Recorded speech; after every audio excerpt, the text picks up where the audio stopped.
Assalamualaikum warahmatullahi wabarakatuh. Alhamdulillahirrahmanirrahim. Wassalatu wassalam ala asrofil anbiya'i wal mursalin. Sayyidina wa habibina wa syafi'ina wa maulana Muhammadin. Wa ala alihi wa sahbihi wa ajma'in wa ba'du. Hari ini kita berkesempatan untuk kembali melaksanakan Brotherhood Live Talks. Iya, alhamdulillah. Hari ini dari Brotherhood ada Irfan Oktavianto. Irfan Oktavianto ini teman saya, rekan saya di Faksi Unpad juga, sarjana psikologi juga. Beliau saat ini kesibukannya bekerja di salah satu perusahaan swasta di Jakarta menjadi seorang HR. Nah, dari pengalamannya sebagai HR ini yang sudah hampir 2 tahun ya, Toh ya? Toh, unmute aja, Toh. Iya. Oke. Dari pengalamannya 2 tahun menjadi HR ini, Panto tergerak hatinya untuk membagikan terkait happiness at work. Penting nggak sih happiness at work itu buat kita miliki gitu selama bekerja gitu. Dari pengalaman aku sih itu kayaknya penting kok. Ya, ya. Kalau nggak happy ya kita nggak betah. Rasanya pengen pindah. Pernah juga aku resign karena gitu-gitu karena nggak happy, karena kurang happy. Karena terbatas ya, jadi resign deh. Oke, tanpa berlama-lama supaya bisa menghemat waktu juga dan bisa langsung aja kita ke Panto. Oh ya, ini Irfan Oktavianto ini panggilannya di Brotherhood Panto. Panto itu kan artinya pintu ya. Enggak sih, kita namanya panggilannya Panto karena memang kesayangan aja gitu. Panto. Ah, sudahlah, nggak penting. Langsung saya berikan kepada Panto. Monggo, Tok. Ya, bismillahirrahmanirrahim. Assalamualaikum warahmatullahi wabarakatuh. Waalaikumsalam. Alhamdulillah, terima kasih atas kesempatan yang diberikan kepada para teman-teman saya Brotherhood yang telah kita sudah sama-sama mengenal ya, bahwa kita sudah ada program yang saat ini sedang berjalan. Ya, luar biasa teman-teman membagi sharing apapun yang sedang kita atau yang apapun yang teman-teman rasa itu penting untuk bisa kita sharing gitu ya. Mungkin di sini sebatas saya sebagai salah satu rekan dari Brotherhood gitu ya, yang mungkin sebelumnya sempat terpending karena saya sempat baru sembuh nih dari sakit. Alhamdulillah ya, atas izin Allah saya sedang diangkat nikmat sehatnya. Sebelumnya ya mungkin banyak faktor lah ya yang membuat saya harus beristirahat cukup lama saat itu. Tapi banyak yang bilang ini berkaitan dengan juga pekerjaan, ada yang berkaitan juga dengan ya banyak hal ya yang sekiranya bisa menjadi faktor gitu. Cuma di sini alhamdulillah saya bisa kembali untuk sharing sesuai dengan apa yang sudah dijadwalkan. Nah, sebelumnya terima kasih banyak untuk teman-teman semua, baik itu dari rekan-rekan kampus, alumni, Bapak dan Ibu, dan juga para penonton yang barangkali nanti bisa melihat dari tayangan YouTube. Di sini saya akan mencoba membahas, mungkin lebih tepatnya sih lebih mendiskusikan ya, karena saya justru sedang ingin mencoba atau disclaimer-nya sih lebih sedang mencoba untuk melihat perspektif lain gitu. Barangkali dari teman-teman semua kan di sini juga banyak ya yang seorang praktisi, banyak juga yang seorang yang sedang bekerja. Jadi sebenarnya saya memberikan judul pertanyaan gitu ya. Sebenarnya penting nggak sih happiness at work? Sebenarnya happiness at work ini saya intro dulu ya. Jadi happiness at work ini salah satu terminologi yang digunakan oleh pendekatan psikologi positif ya, yang mana bahwasanya happiness at work itu ada yang bilang merupakan salah satu hal yang penting gitu. Tapi di satu sisi ada yang bilang bahwa di satu sisi saat kita mengejar sesuatu yang bisa membahagiakan saat bekerja itu tidak selamanya bisa berdampak buat kita, artinya tidak selamanya bisa membuat hasil-hasil yang positif di pekerjaan kita gitu. Nah makanya disclaimer dulu bahwa sesi ini barangkali menjadi salah satu topik diskusi yang mungkin bisa sama-sama kita diskusikan gitu ya. Jadi kiranya dari saya nanti akan mencoba men-trigger apa saja sih sebenarnya dari poin yang mau saya sampaikan gitu. Nah, sebelumnya kita langsung masuk saja ke poin pertama gitu ya. Di sini saya ingin mencoba membuka dengan sebuah pertanyaan ya. Mungkin Bapak Ridwan Haidar ya, Kang Ridwan ya. Saya mau bertanya ke Kang Ridwan nih, kenapa kita bekerja, Oke. Kang? Ya, kenapa kita atau Kang Ridwan bekerja gitu? Alasannya kenapa gitu? Soalnya kalau nggak bekerja bosen tuh. Oh, karena biar nggak bosan ya? Soalnya kan Iya. bekerja itu kan banyak ya, Toh, ya. Bisa Mm, main game aja pekerjaan tuh. Maksudnya bekerja iya, gimana tuh? iya. Pokoknya bekerja yang dalam persepsi Ridwan gimana? Mungkin lebih ke kayak kita pergi ke kantor, ngerjain kerjaan gitu kali ya? Ya. Nah, itu gimana? Kenapa kita harus melakukan itu, Du? Maksudnya, kenapa kita bekerja gitu? Soalnya buat dapat duit tuh, Buat biar dapat uang bisa ya? biar bisa makan. Iya, itu salah satunya. Nah, di sini terima kasih Kang Ridwan ya. Jadi salah satunya Sama-sama. tadi sudah disebut eh, untuk kebutuhan makan gitu ya. Nah, tapi di sini saya mencoba bahwa akan membahas kenapa kita bekerja dari perspektif eh, the meaning of work ya. Ini the meaning of work dari saya tidak menyantumkan sumber di sini, tapi di akhir nanti saya sampaikan bahwa yang pertama kita bekerja sebagai aktivitas ekonomi. Nah, aktivitas ekonomi di sini hal yang paling mendasar kita ya, seperti terjadinya supaya kita mendapatkan penghasilan, income, kemudian dari penghasilan kita bisa membeli sesuatu sesuai dengan kebutuhan kita, dan seterusnya. Ini yang disebut dengan aktivitas ekonomi ya. Kenapa kita bekerja? Meaning-nya adalah artinya kenapa kita bisa menjalankan aktivitas ekonomi. Kemudian yang kedua, eee, ada yang sebagai sebuah meaning bahwa ini sebagai sebuah rutinitas yang terstruktur. Maksudnya rutinitas yang terstruktur ini adalah lebih bagaimana kita bekerja gitu ya, eee, tapi bekerja itu bahwa kita menjalankan sesuatu yang menjadi rutinitas gitu. Artinya, ya kita bekerja sebagai rutinitas, tanpa adanya mungkin hal-hal yang, mendasari itu semua. Kemudian yang ketiga, ada kepuasan intrinsik ya. Jadi, kalau misalkan ditanya kenapa kita bekerja atau apa meaning of work kita, bahwa kadang kita merasa bahwa ada rasa kepuasan kita bekerja untuk memuaskan kebutuhan, motivasi intrinsik kita, apapun itu yang menjadi salah satu, dorongan kita dalam bekerja. Kemudian ada sebentar ini tertutup. Nah, di sini ada pengalaman interpersonal. Jadi barangkali kita bekerja, eee, ada kaitannya juga dengan kita berinteraksi dengan orang lain, kita juga mungkin ada kaitannya gitu, misalkan kita bekerja untuk orang lain gitu ya, kita ingin memberikan, dampak untuk orang lain dan seterusnya. Kemudian ada status dan prestis gitu ya. Jadi, kita juga, eee, apa, ingin mengejar status dan juga hal-hal yang bisa membuat diri kita bangga. Kemudian ada tuntutan gender, ya misalkan kita laki-laki, kemudian perempuan, masing-masing punya tuntutannya sendiri dalam kaitannya dengan pekerjaan. Kemudian yang terakhir yaitu kesempatan untuk mengembangkan diri. Dan itu salah satu hal kenapa kita bekerja dari menurut teori. Nah, selanjutnya kita sebenarnya kalau dari for the most basic kenapa kita bekerja dari buku yang pernah saya baca, jadi manusia itu pada dasarnya kalau kita melihat dari sejarah ya, eee, kalau kita melihat dari sejarah manusia mungkin sebelumnya Kang Fajri dan juga rekan-rekan lain pernah berdiskusi tentang bahwa manusia itu dulunya seperti apa gitu. Memang pekerjaan itu kan berevolusi ya, tidak seperti sekarang, sama saat saat ini tidak seperti, zaman dulu gitu. Nah, mungkin konsep bekerja di sini berbeda dengan konsep bekerja pada zaman dulu, tapi pada dasarnya kita bekerja itu memiliki, dasar yang sama, yaitu bertahan hidup. Itu adalah for the most basic need kita kenapa kita bekerja, itu untuk bertahan hidup, ya.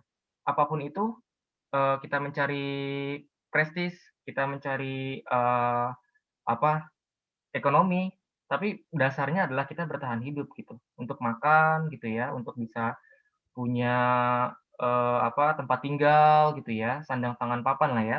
Itu salah satu alasan kenapa kita bekerja. Di samping alasan-alasan lain yang memang itu tergantung makna yang kita munculkan. Nah, kemudian selain kita bicara dasar, maka nah di sini saya pernah baca salah satu buku bahwa pekerjaan saat ini tidak hanya sebatas untuk bertahan hidup, tapi sebagai aktualisasi diri kita. Bagaimana kita menunjukkan diri kita yang optimal, menjadi diri kita ya di dalam karir kita gitu. Oke. Jadi gini maksud saya, jadi bertahan hidup ke aktualisasi diri di mana manusia zaman dulu dibandingkan zaman sekarang gitu, bekerja itu kayak nggak sekedar cuma cari uang gitu, tapi ada hal-hal yang mana hal tersebut di atas dari bertahan hidup, yaitu adalah mencapai aktualisasi diri itu sendiri gitu kan. Oke, selanjutnya, nah ini salah satu saya mau ngebahas dan saya mau melihat realita yang memang kita hadapi, mungkin nggak semua orang menghadapi ya, ini salah satu realita yang pertama, ya mungkin di masa pandemi ini kita sama-sama ngerasain ya, eee, apa, kondisi di mana, kita harus naik kendaraan umum, kemudian dengan antrian yang cukup panjang di stasiun ataupun di busway gitu ya, di Transjakarta. Dan ini saya sampaikan di sini karena saya merasakan, dampak pandemi ini cukup saya sempat bertanya ke beberapa rekan di kantor, ya itu cukup berdampak dengan kondisi, mental mereka gitu. Mereka harus mengantri 1 jam lebih, bahkan harus berangkat lebih pagi untuk hanya sekedar baru berangkatnya aja untuk masuk ke lingkungan kerja gitu. Nah ini kita melihat effort yang sangat lebih, ini berdasarkan hasil, ini ya, pertanyaan saya ke beberapa teman saya yang juga mengalami hal seperti itu, sangat-sangat, apa ya, jadi nyampe nyampe kantor itu, jadi udah mengantri berdiri, di dalam kereta itu berdiri gitu. Jadi, wah itu capek banget sehingga nyampe kantor itu, ya sekian jam, 2 jam, ada kalanya mereka, ya belum menunjukkan kondisi siap kerja gitu. Ya, ada kalanya tidak menunjukkan kondisi siap kerja karena mungkin kelelahan gitu ya, karena mungkin juga, pusing atau stres dengan keadaan berangkat kerja seperti itu. Dan ini sebenarnya banyak lah ya, contoh-contoh yang mungkin bisa kita alami saat kita berangkat kerja, kemudian sudah bekerja ya, lagi-lagi mungkin, rekan kerja atau atasan kita, menegur kita, apapun alasannya, apakah karena pekerjaan kita ataupun karena alasan lain, pasti membuat kita semakin ya, kadang merasa tidak nyaman, kadang merasa bahwa, eee, seolah-olah kita bekerja itu penuh dengan hal-hal yang negatif lah, seperti itu. Kemudian, di sini juga ya, belum lagi kalau adanya rekan kerja kita yang memiliki, perilaku yang kurang baik dengan kita gitu ya. Di dunia pekerjaan kita bisa melihat bahwa banyak sekali, eee, perilaku-perilaku dari rekan-rekan kerja yang tentunya bisa membuat kita menjadi tidak nyaman, dan ini semua bisa saja kita alami gitu, bisa saja kita alami selama kita bekerja. Oke, ya. Bagaimana dampak hal ini terhadap pekerjaan kita? Ya, kita akan bahas. Nah, di sini kita akan membahas dari 2 perspektif. Jadi kita akan membahas sebagai, perspektif individu, kemudian dari perspektif organisasi atau, bisnis. Nah, kalau dari perspektif individu, kita ingin melihat sebenarnya nanti kita coba diskusi ya, penting nggak sih merasakan kebahagiaan dengan kerja kita. Jadi, penting nggak sih kita tuh merasa bahagia, selama kita bekerja gitu. Nah, nanti coba kita bahas di sana. Kita melihat diri kita tuh pekerja gitu loh, kita tuh orang yang mencari nafkah gitu, kita tuh orang yang butuh makan, ya. Kemudian kita mungkin teman-teman yang, pelaku usaha atau juga praktisi HR ya, psikolog industri dan segala macam, penting nggak sih menciptakan iklim organisasi itu yang menyenangkan karyawan. Nah, ini juga kadang menjadi salah satu hal yang bisa menjadi kontradiksi, nanti kontradiksinya bisa kita lihat di akhir ya. Nah, sekarang kita akan mencoba mengenal konsep happiness at work yang memang sedang kita akan bahas gitu. Jadi, happiness at work itu seperti apa? Nah, jadi kalau kita bicara sejarah ya, ini kita nggak ada di PPT. Kalau kita bicara sejarah, memang, konsep, eee, work itu, dulu itu para pelaku bisnis, industri dan bidang para pelaku ekonomi ya, itu memang banyak sekali yang belum berfokus pada human-nya, pada bagaimana kita menciptakan suasana manusia yang lebih manusiawi lagi gitu. Lebih banyak ya manusia sebagai alat produksi yang mana yang mana itu menguntungkan para pemodal gitu, para pelaku bisnis gitu. Tapi seiring berjalannya waktu banyak pendekatan-pendekatan baru yang banyak pendekatan-pendekatan baru yang yang lebih punya fokus ke sisi manusianya. Ya manusia itu mulai dirasakan sebagai sebuah aset perusahaan yang memang harus diberikan treatment yang baik gitu. Ya makanya muncullah istilah human capital gitu kan. Darinya personel manajemen yang mana ya segala urusan-urusan administratif dari sisi kemanusiaan itu dia bekerja ini, kemudian menjalankan tugas ini hanya itu saja, tapi sampai definisi kita yang sekarang human capital gitu ya, bahwa menempatkan manusia sebagai sebuah aset yang penting bagi sebuah organisasi ya, apapun itu jenis organisasinya, apapun itu jenis bisnisnya, merupakan aset penting dalam organisasi tersebut. Jadi banyak sekali treatment-treatment yang diberikan oleh organisasi untuk mensejahterakan setiap pekerjanya gitu. Nah, sekarang kita mau coba bahas. Jadi sejak itu ya, pendekatan happiness at work ini salah satunya dikenalkan oleh pendekatan psikologi positif, yang mana hal tersebut hal tersebut dibuktikan dengan beberapa penelitian yang sudah dijalankan. Tapi di sini saya akan ringkas sedikit bahwa ternyata dari penelitian-penelitian tersebut, orang yang dengan punya kebahagiaan tersendiri itu memiliki dampak-dampak positif. Nah, jadi dampak-dampak positifnya apa saja? Next. Nah, kita akan lanjut. Nah, sekarang apa sih happiness at work itu? Nah, sebenarnya happiness at work itu atau workplace happiness itu punya banyak sekali definisi, karena sejujurnya ini definisi yang sangat general ya, karena tidak ada atau belum ada satu definisi yang saklek menjelaskan itu apa workplace happiness. Nah, yang pertama itu dari Hellstrom yang disebut sebagai motivasi dan kepuasan di tempat kerja ya, kepuasan di tempat kerja yang dirasakan oleh karyawan. Jadi adanya motivasi, ada dorongan yang membuat dia tuh termotivasi untuk bekerja, dan yang kedua adalah memenuhi kepuasan. Kemudian yang kedua ya perasaan sejahtera. Jadi sejahtera yang muncul well-being ya, ketika seseorang mengalami pengalaman positif tentang pekerjaan yang mereka lakukan dan ketika mereka merasa terlibat dalam komitmen profesional. Jadi pengalaman positif ini bisa membuat seseorang merasa dia memiliki komitmen profesional yang lebih gitu. Kemudian yang terakhir atau definisi yang saya coba ambil adalah perasaan yang seorang karyawan atau pekerja terhadap pekerjaan itu sendiri, karakteristik pekerjaan organisasi secara keseluruhan.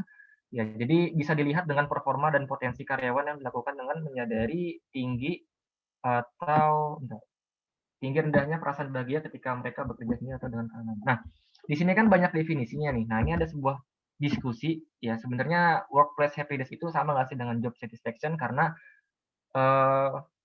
saya pernah mencoba membahas ini ya dengan rekan kerja di tim kami. Kalau kita melihat happiness ya, apakah kita melihat bahwa hal itu hanya terjadi di waktu itu saja, atau memang itu bagian dari kepuasan yang memang itu menjadi salah satu makna gitu. Jadi tidak hanya sebagai salah bentuk emosi, oh senang gitu, misalnya kita dapat gaji besar, oh senang. Setelah itu kita ukur lagi di waktu yang lain itu tidak menghasilkan hasil yang baik atau tidak senang gitu, atau lebih ke job satisfaction, karena job satisfaction justru banyak pengukurannya. Sebagaimana kita tahu dulu di VIO banyak sekali alat-alat ukur yang mengukur job satisfaction gitu. Nah, itu sih sebenarnya pertanyaan yang mungkin barangkali bisa kita diskusikan gitu. Apa sebenarnya sama nggak sih workplace happiness sama job satisfaction? Karena sejujurnya dari apa yang sudah saya cari literasinya bahwa ini mirip sekali dengan job satisfaction konsepnya, seperti itu. Kepuasan kerja ya, job satisfaction. Nah, di sini ada dua faktor, sebenarnya faktor yang mempengaruhi kenapa faktor yang mempengaruhi si happiness at work ini, yang pertama itulah faktor individu. Jadi bagaimana individu mempersepsikan dan juga merasakan dan menggunakan pekerjaan itu sendiri. Nah, yang kedua ada faktor organisasi. Ya, bagaimana organisasi memberikan perlakuan kepada karyawan. Jadi ada faktor-faktor yang mana mempengaruhi happiness kita di pekerjaan. Nah, ini berdasarkan salah satu literatur ya. Jadi satu sumber penelitian yang sedang kita kaji ini adalah berdasarkan satu sumber penelitian. Yang pertama itu adalah status kepegawaian. Nah, status kepegawaian ini jadi lebih ke bagaimana si individu atau pekerja yaitu berada di posisi apa gitu di suatu pekerjaan itu. Jadi dalam sebuah penelitian disebutkan bahwa karyawan, jadi kan gini, zaman sekarang itu kan ada ya istilah karyawan permanen atau pekerja permanen atau juga ada yang kontrak gitu ya, PKWT gitu ya, PKWTT dan segala macamnya, outsourcing dan segala macamnya. Nah, di sini disebutkan karyawan yang memang pegawai yang memang memiliki status sebagai karyawan atau pegawai tetap, ya itu cenderung lebih bahagia ketimbang yang eee, tidak tetap. Artinya di sini adalah mungkin kontrak atau pekerja waktu tertentu, itu tidak tetap ya. Dan ini juga status kepegawaian berkaitan erat juga dengan turnover. Ya nanti saya sampaikan juga bahwa turnover karyawan ini pada umumnya terjadi ya pada karyawan pada organisasi dengan karyawan yang tidak memiliki status kepegawaian yang tetap gitu, yang kontrak gitu. Jadi turnover-nya lebih tinggi seperti itu. Kemudian ada job security. Nah, job security itu adalah kestabilan atau jadi kayak lebih bagaimana si individu itu merasa bahwa dia merasa aman dengan pekerjaan dia. Aman di sini adalah dari sisi, dia merasa bahwa enggak dia bekerja tapi dia aman dari pemecatan, dia merasa aman dari, pengurangan tenaga kerja misalkan gitu ya dari masa pandemi. Nah ini juga mempengaruhi. Jadi ini job security lebih ke persepsi si individu itu sendiri terhadap, eee, keamanan dia atau security dia dalam bekerja gitu ya. Jadi seperti itu.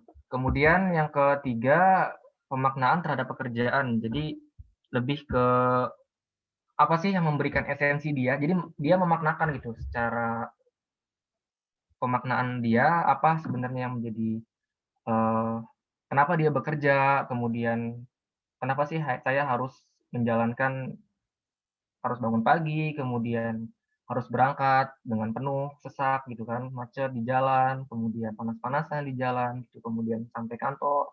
Kenapa saya harus seperti itu? Nah, itu pertanyaan-pertanyaan itu adalah berkaitan dengan pemaknaan terhadap pekerjaan gitu ya.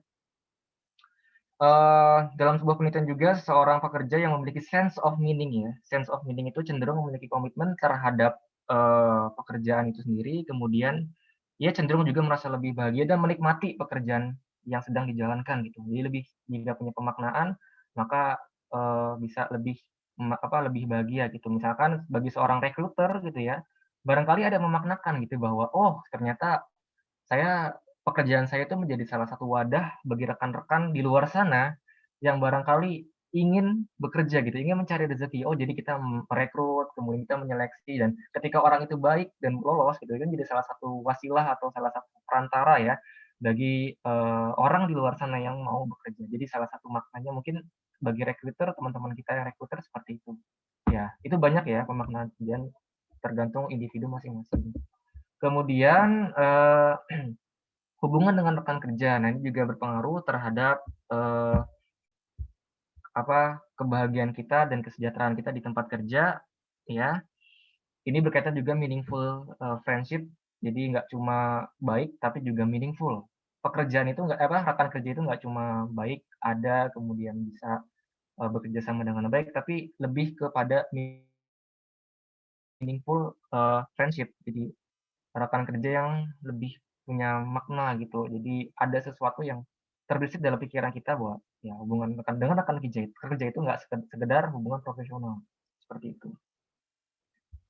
Kemudian, setelah itu ada pengakuan atau penghargaan, di sini juga persepsi terhadap pengakuan dan penghargaan dari individu itu sendiri terhadap pekerjaan yang sudah dia lakukan ya. Jadi ini salah satu faktor yang paling signifikan ya dari penelitian ini, yang mempengaruhi tingkat kepuasan karyawan. Jadi ketika dia, bekerja gitu ya, dia ingin merasa dilibatkan dalam pengambilan keputusan, misalkan dalam sebuah tim, dia dilibatkan gitu dalam pengambilan keputusan, kemudian, adanya tanggung jawab yang perlu diberikan dan harus dijalankan juga oleh karyawan tersebut atau pekerja tersebut dan lain sebagainya. Dan ketika dia merasa dan dia ketika dia dia bekerja telah maksimal gitu, telah bekerja maksimal kemudian, eee, istilahnya memberikan hasil positif terhadap organisasi dan juga dia mesti diberikan penghargaan gitu, reward dan juga imbalan yang positif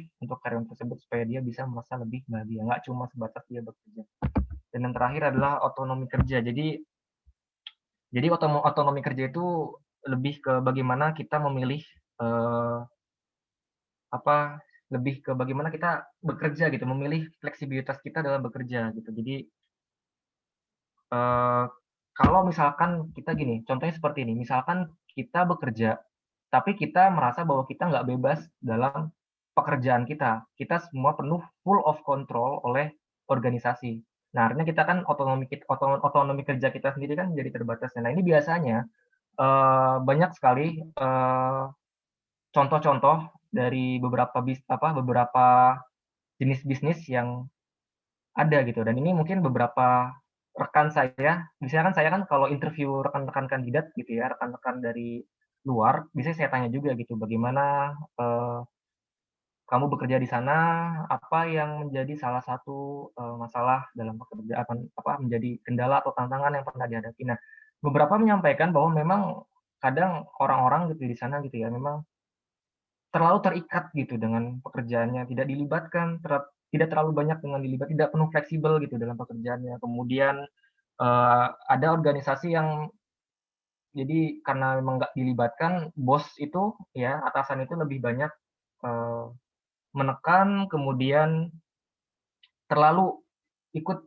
dalam, istilahnya, dalam diskusi sehingga dia memberikan, eee, pandangan yang hanya satu arah gitu kepada karyawan, sehingga itu membuat karyawan itu tidak menjadi lebih kreatif dalam bekerja, seperti itu.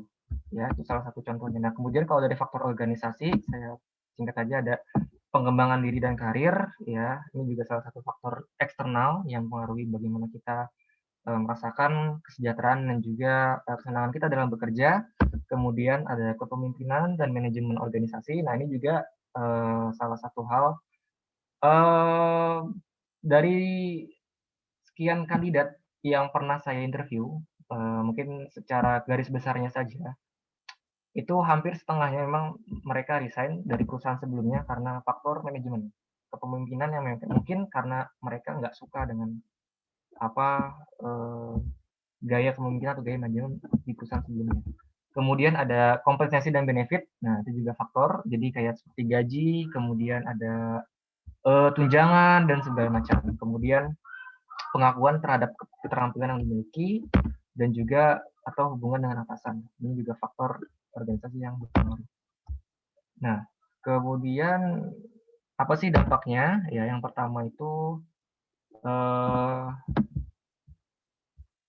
bisa menguatkan performa kerja. Nah, ini bisa dilihat dari adanya kreativitas, dia lebih akurat dan memiliki kemampuan analisis yang baik, kemudian lebih efisien dalam mengambil keputusan dan berpengaruh terhadap service excellence. Ini salah satu hasil penelitian juga dan kemudian adanya meningkatkan produktivitas kerja dan juga meningkatkan job embeddedness itu jadi kayak bagaimana individu itu mau bertahan di suatu organisasi itu disebut job embedded.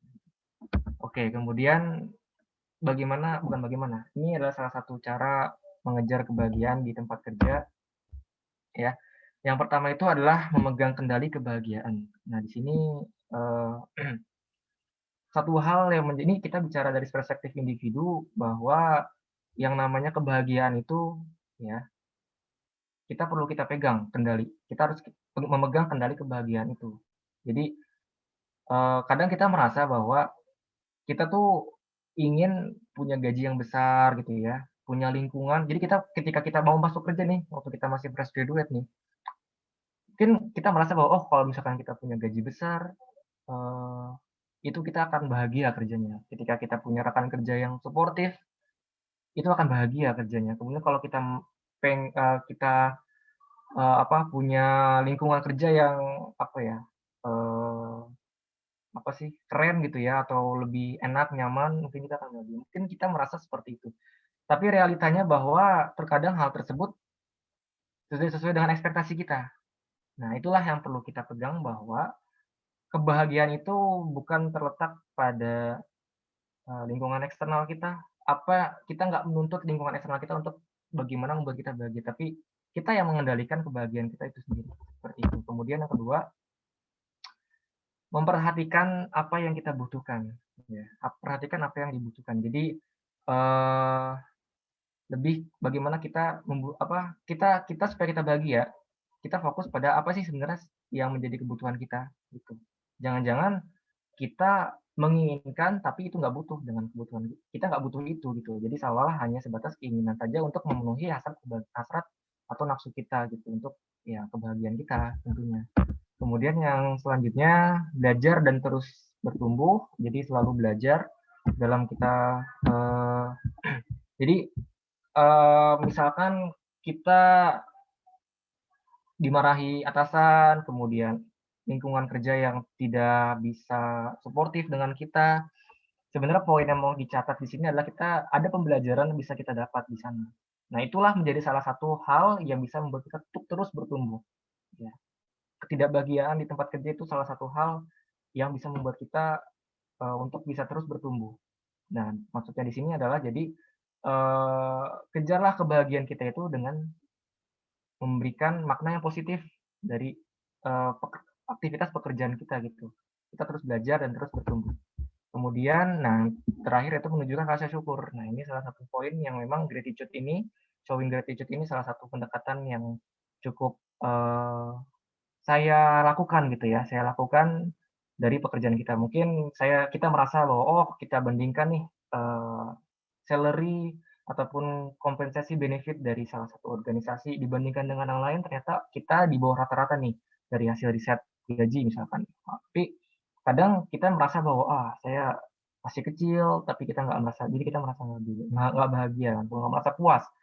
Nah, tapi dengan kita menunjukkan rasa syukur, nah itu bisa, lebih menerima apa yang menjadi hal-hal yang membuat kita nggak merasa bahagia tadi, seperti gaji yang kurang, kemudian lingkungan kerja yang,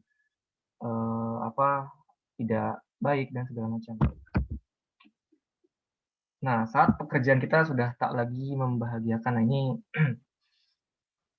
kadang ada suatu saat di mana kita merasa bahwa kita sudah nggak kuat lagi gitu dengan lingkungan organisasi kita udah nggak kuat lagi dengan, eee, lingkungan kerja kita atau profesi kita atau karir kita yang barangkali sudah membuat, eee, diri kita nggak nyaman gitu. Nah, ada satu poin sebenarnya mau saya coba sharing dan mungkin kita coba diskusikan, terlepas dari sepakat ataupun tidak sepakat di itu semua, bahwa kita punya, kontrak psikologis dengan organisasi yang selain kontrak ini ya, kontrak profesional kita sebagai seorang pekerja harus melakukan apa, job desk kita apa, kita juga secara nggak langsung kita punya kontrak psikologis. Kontrak psikologis kita adalah kita kerja ya, misalkan ini dalam konteks kita kerja dalam suatu organisasi ya, itu, punya hak untuk memiliki rasa nyaman, rasa aman, dan juga sejahtera di pekerjaan kita. Itu kontrak psikologis. Artinya apa? Artinya saat pekerjaan kita, lingkungan kerja kita, atau hal-hal yang kita kerjakan itu membuat mental kita, membuat, psikis kita itu justru ya berdampak negatif. Ya misalkan kita jadi burnout, stres sampai mungkin ya jangan sampai kita mungkin mengalami depresi berat karena pekerjaan. Nah, ini ada something wrong gitu. Pasti ada something wrong dengan bisnisnya, organisasinya, ataupun, eee,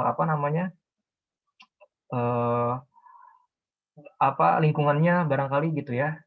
Itu pasti ada something wrong. Oleh karena itu kontrak psikologisnya jangan sampai kita lupakan bahwa kita juga perlu untuk kerja nyaman, bahwa kita kerja sehat. Kalau saya tuh lebih senang mengistilahkan atau mempopulerkan kerja sehat. Ini biasanya saya sering menyampaikan ini juga ke rekan-rekan kerja bahwa ya kita nggak cuma pengen kerja keras, kita nggak cuma pengen kerja cerdas, tapi yuk kita kerja sehat. Kita bikin sebagai seorang HR, kita juga bikin yuk lingkungan kerja itu yang nggak cuma ayo kerja keras, ayo disiplin masuk ke ke office tepat waktu gitu ya. Eh, tapi kita juga bikin lingkungan yang sehat gitu. Bagaimana supaya karyawan-karyawan kita, rekan-rekan kita gitu, itu nyaman dengan lingkungan kerjanya gitu ya. Itu juga bisa menekan angka turnover, kemudian karyawan bisa lebih produktif dan segala macam. Dan sebenarnya hal tersebut basic ya. Kita tahu kapan kita sudah merasa ya nggak bahagia ataupun sudah tidak kuat dengan keadaan yang ada gitu. Nah ini barangkali sangat subjektif ya. Itu semua sangat subjektif. Nanti kita coba diskusikan lebih lanjut. Kemudian, nah ini juga salah satu eh, hal yang mau saya bahas, ini paradoks kebahagiaan. Mungkin tadi sempat saya singgung, ini sempat saya baca juga dulu di buku The Happiness Trap. Saya lupa karya siapa itu saya beli buku waktu SMA. Kemarin saya sebelum ini, saya masukin ini dan saya baca lagi bahwa memang ada paradoks kebahagiaan. Sebenarnya paradoks kebahagiaan itu apa sih? Nah, jadi saat kita berjuang untuk mendapatkan kebahagiaan, maka kita justru berakhir dengan ketidakbahagiaan. Jadi saat kita mengejar kebahagiaan, justru apa ya, kita merasa kita nggak akan terus kita nggak akan tetap mencapai kepuasan atau kebahagiaan itu gitu. Ini disebut sebagai paradoks kebahagiaan. Nah ini justru saya lebih menekankan di sisi saintifiknya karena memang ada penelitian soal itu. Eh, ketika subjek diberikan, jadi ada suatu penelitian, rincinya nanti bisa dilihat dah. Jadi kalau minta untuk sumbernya bisa dilihat. Nah, kalau misalkan ketika si subjek itu diberikan target untuk bahagia gitu ya, justru setelah diskor, setelah dicek hasilnya, justru itu berkebalikan bahwa dia merasa nggak mendapatkan kebahagiaan itu gitu. Saat kita mengejar bahwa saya ingin punya gaji besar gitu, kita resign gitu ya, kemudian dapatlah tuh penghasilan yang lebih sesuai dengan keinginan kita, yang merasa bahwa kita bahagia. Tapi selama kita mengejar itu, kita justru merasa tidak, oh masih ada yang lebih tinggi lagi, kita akan nggak puas dari situ. Jadi kita terus ingin mengejar kebahagiaan, padahal justru itu akan membuat kita lelah. Nah, salah satu quotes yang bagus sebenarnya yang pernah saya dapat dari Mas Aji Santoso Putro ya, salah seorang praktisi mindfulness yang cukup terkenal juga. Justru ketika kita bahagia itulah justru ketika kita melepas hal-hal yang jadi kayak melepas obsesi kita untuk mengejar kebahagiaan. Artinya apa? Artinya kita menerima, ya menerima realita kehidupan kita gitu. Nah itu salah satu mungkin sudut pandang ya. Ini salah satu sudut pandang mungkin bisa kita diskusikan lebih lanjut. Jadi kurang lebih seperti itu sebenarnya materi yang sedang mau saya diskusikan, mau saya coba angkat karena sejujurnya ini juga pernah saya alami secara pribadi ya. Saya sudah 2 tahun bekerja dan kemudian banyak hal-hal yang tentunya sebagai seorang fresh graduate saat itu ya, jujur saya masuk kerja pasti dari fresh graduate ya. Di dunia kerja itu hal-hal yang sudah kita ekspektasikan ya. Oh, sebagai seorang sarjana kemudian job desk kita ini memang terkadang tidak sesuai gitu sesuai dengan ekspektasi kita. Nah, terkadang di pekerjaan kita cukup dinamis dan fluktuatif dan itu sangat mempengaruhi kondisi psikis kita. Kadang kita down, kadang kita merasa bahwa enggak produktif. Saya ada masa-masa saat itu, tapi ketika saya kembali ke konsep ini, saya merasa bahwa ya ini adalah salah satu hal yang harus kita diskusikan nih, kira-kira penting nggak sih sebenarnya happiness atau gitu. Nah, oke,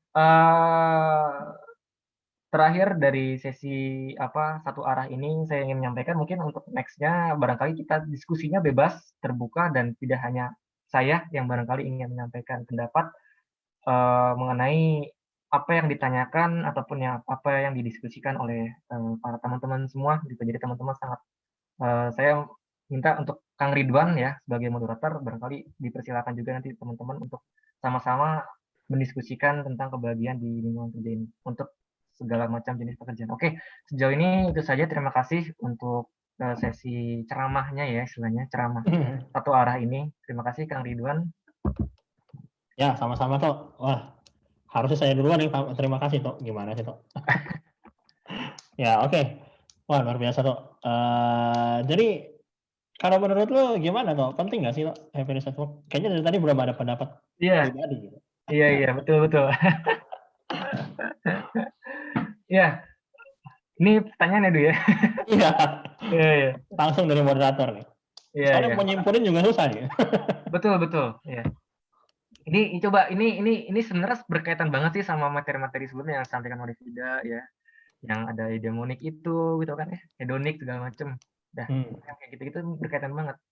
Sebenarnya gini, pertanyaan ini tuh nggak bisa dijawab secara ini pendapat pribadi ya. Barangkali nanti teman-teman bisa ada yang berpendapat yang mungkin lebih ahli lah dari saya gitu ya dalam hal ini. Jadi kalau pendapat saya pribadi ya, itu ketika kita seperti yang tadi ya, penting nggak sih? Itu nggak hanya dijawab, oh penting. Jadi soalnya kita tuh mengejar itu, ya nggak sih? Oh iya, kita harus, Penting. wah kita tuh pengen kerja di lingkungan yang nyaman dengan harus A, B, C, D, E, F, G sampai Z harus terpenuhi untuk kita merasa bahagia. Kalau kita merasa satu arah, oh penting seperti itu, nah itu itu salah satu hal yang mungkin kurang tidak bisa sesuai gitu dengan atau tidak bisa merasa bahagia karena memang ada tadi namanya happiness trap atau apa paradoks kebahagiaan. Jadi saat bahagia itu dinyatakan penting saat apa ya? Jadi lebih ke saya menjawabnya seperti itu sih, Dok. Saya belum bisa Mungkin ketika happiness yang dimaknai itu sudah tidak lagi hedonik. Wah, ini nyambung ke materi sebelumnya ini ya. Betul. Sudah tidak lagi hedonik, maka jadi penting. Tapi ketika yang dimaknainya adalah hedonik, yang seperti tadi target-target materi, itu justru jadi sesuatu yang merusak. Benar nggak sih, Tok? Nah, itu juga simpulan gue sih begitu, Tok. Gimana, Tok? Nah, itu juga kemarin waktu waktu saya membahas materi ini juga saya baca lagi dan juga mendengarkan tentang konsep kepuasan hidup yang tadi dibawakan oleh Fida ya. Ya, itu juga salah satu faktor, Du. Itu juga bisa, Du. Jadi kayak misalkan kita bekerja itu bukan lagi mengejar materi ya, tapi ada hal-hal the meaning of work yang lebih esensial lagi daripada itu. Nah, itu mungkin bisa satu hal yang penting gitu. Misalkan kalau di agama kita ada lah, misalkan kita bekerja untuk ibadah gitu. Ya nggak sih? Bener nggak sih? Kayak misalkan kita tuh bekerja untuk ibadah, untuk kita ya misalkan sebagai suami untuk mencari nafkah, itu kan salah satu hal yang bisa dilakukan pahala. Oke. Baik, Tok. Tadi kan ada request dari lu ya, Tok ya? Apa namanya? Buat kita open discuss, tapi sebelumnya karena kita udah terlanjur ada penanya-penanya nih, mungkin kita bisa open dulu ya sesi pertanyaannya. Nanti setelah pertanyaannya habis, kita buka open discuss. Gimana? Boleh. Oke. Semoga bisa dijawab. Oke, ini yang pertanyaan yang udah masuk, tak copy, lalu tak bacakan juga ke everyone ya.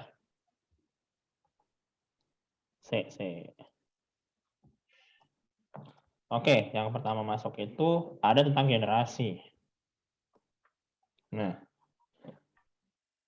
kita perlu nggak sih mempertimbangkan tentang generation gap seperti Gen Y yang memiliki sifat impatient, gampang bosen, malas, banyak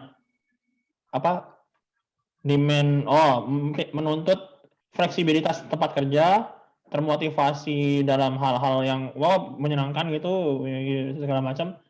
Dan Gen X, lalu ada Gen Zoomer, ada Gen ya bisa dibaca kok di everyone itu. Oh iya. Untuk kebaca nih. Nah, perlu nggak kita mempertimbangkan pemahaman tentang generation gap itu sebelum kita menentukan happiness at work ini penting atau enggak sih? Ya, ini menarik nih. Ini juga menjadi topik diskusi sih sebenarnya di HR tim kami gitu di kantor saya. Bahwa memang setiap generasi ya, ini maksudnya generasi pekerja ya nggak sih? Iya. Ini juga sebenarnya saya menarik, ini pertanyaan cukup menarik karena pernah menjadi topik diskusi juga. Artinya tiap generasi karyawan di suatu organisasi, suatu perusahaan itu pasti memiliki karakternya ya. Nah ini juga sebenarnya cukup related dengan case, tapi ini masih direkam ya. Jadi cukup related dengan case yang mana jadi gini, karyawan atau pekerja, ini konteksnya organisasi ya, organisasi atau industri ya. Jadi ketika ada karyawan senior dari generasi-generasi sebelum kita ya bekerja, kemudian ada tuh karyawan-karyawan fresh graduate yang baru masuk ke organisasi tempat saya bekerja. Nah, singkatnya ya, ada sesuatu persepsi yang dirasakan oleh mungkin ya pekerja pekerja di tempat saya yang generasi sebelumnya merasa bahwa kok beda ya dengan uh, jadi kayak kok anak-anak zaman sekarang tuh kayak gitu ya gitu kerjanya. Jadi kayak seolah-olah berbeda gitu bahwa memang zamannya tuh sudah berbeda dan itu sudah disadari oleh generasi-generasi kita bicara generasi sebelum itu dalam artian adalah orang-orang yang memiliki power ya seperti manajer gitu kan ya, direktur dan tentunya layer-layer dari organisasi yang ada di atasnya kan tentunya kan dari generasi sebelum kita gitu kan. Nah, itu pernah keluar gitu dan pernah diskusikan. Jadi pemicu kita untuk berdiskusi. Nah, inilah dasarnya. Nah, sebenarnya perlu nggak sih dari hasil diskusi saya waktu itu? Jawabannya adalah perlu. Kenapa? Karena bisnis kalau misalkan tidak bisa menyesuaikan dengan karakter zaman itu ya mungkin ada yang lebih paham menggunakan istilahnya seperti apa. Tapi yang jelas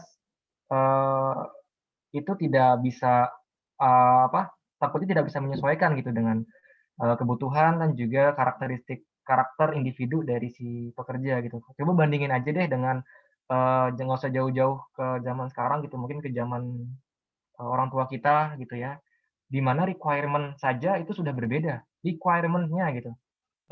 Saya sharing-sharing juga mungkin dengan orang tua gitu, mungkin zaman dulu ya mohon maaf gitu lulusan di luar sarjana misalkan SMA atau D3 ya masih banyak yang bisa diterima untuk beberapa labor of work yang beberapa jenis pekerjaan gitu, beberapa bidang tertentu. Tapi zaman sekarang gitu ya, kalau memang industrinya itu kadang ada beberapa industri yang mensyaratkan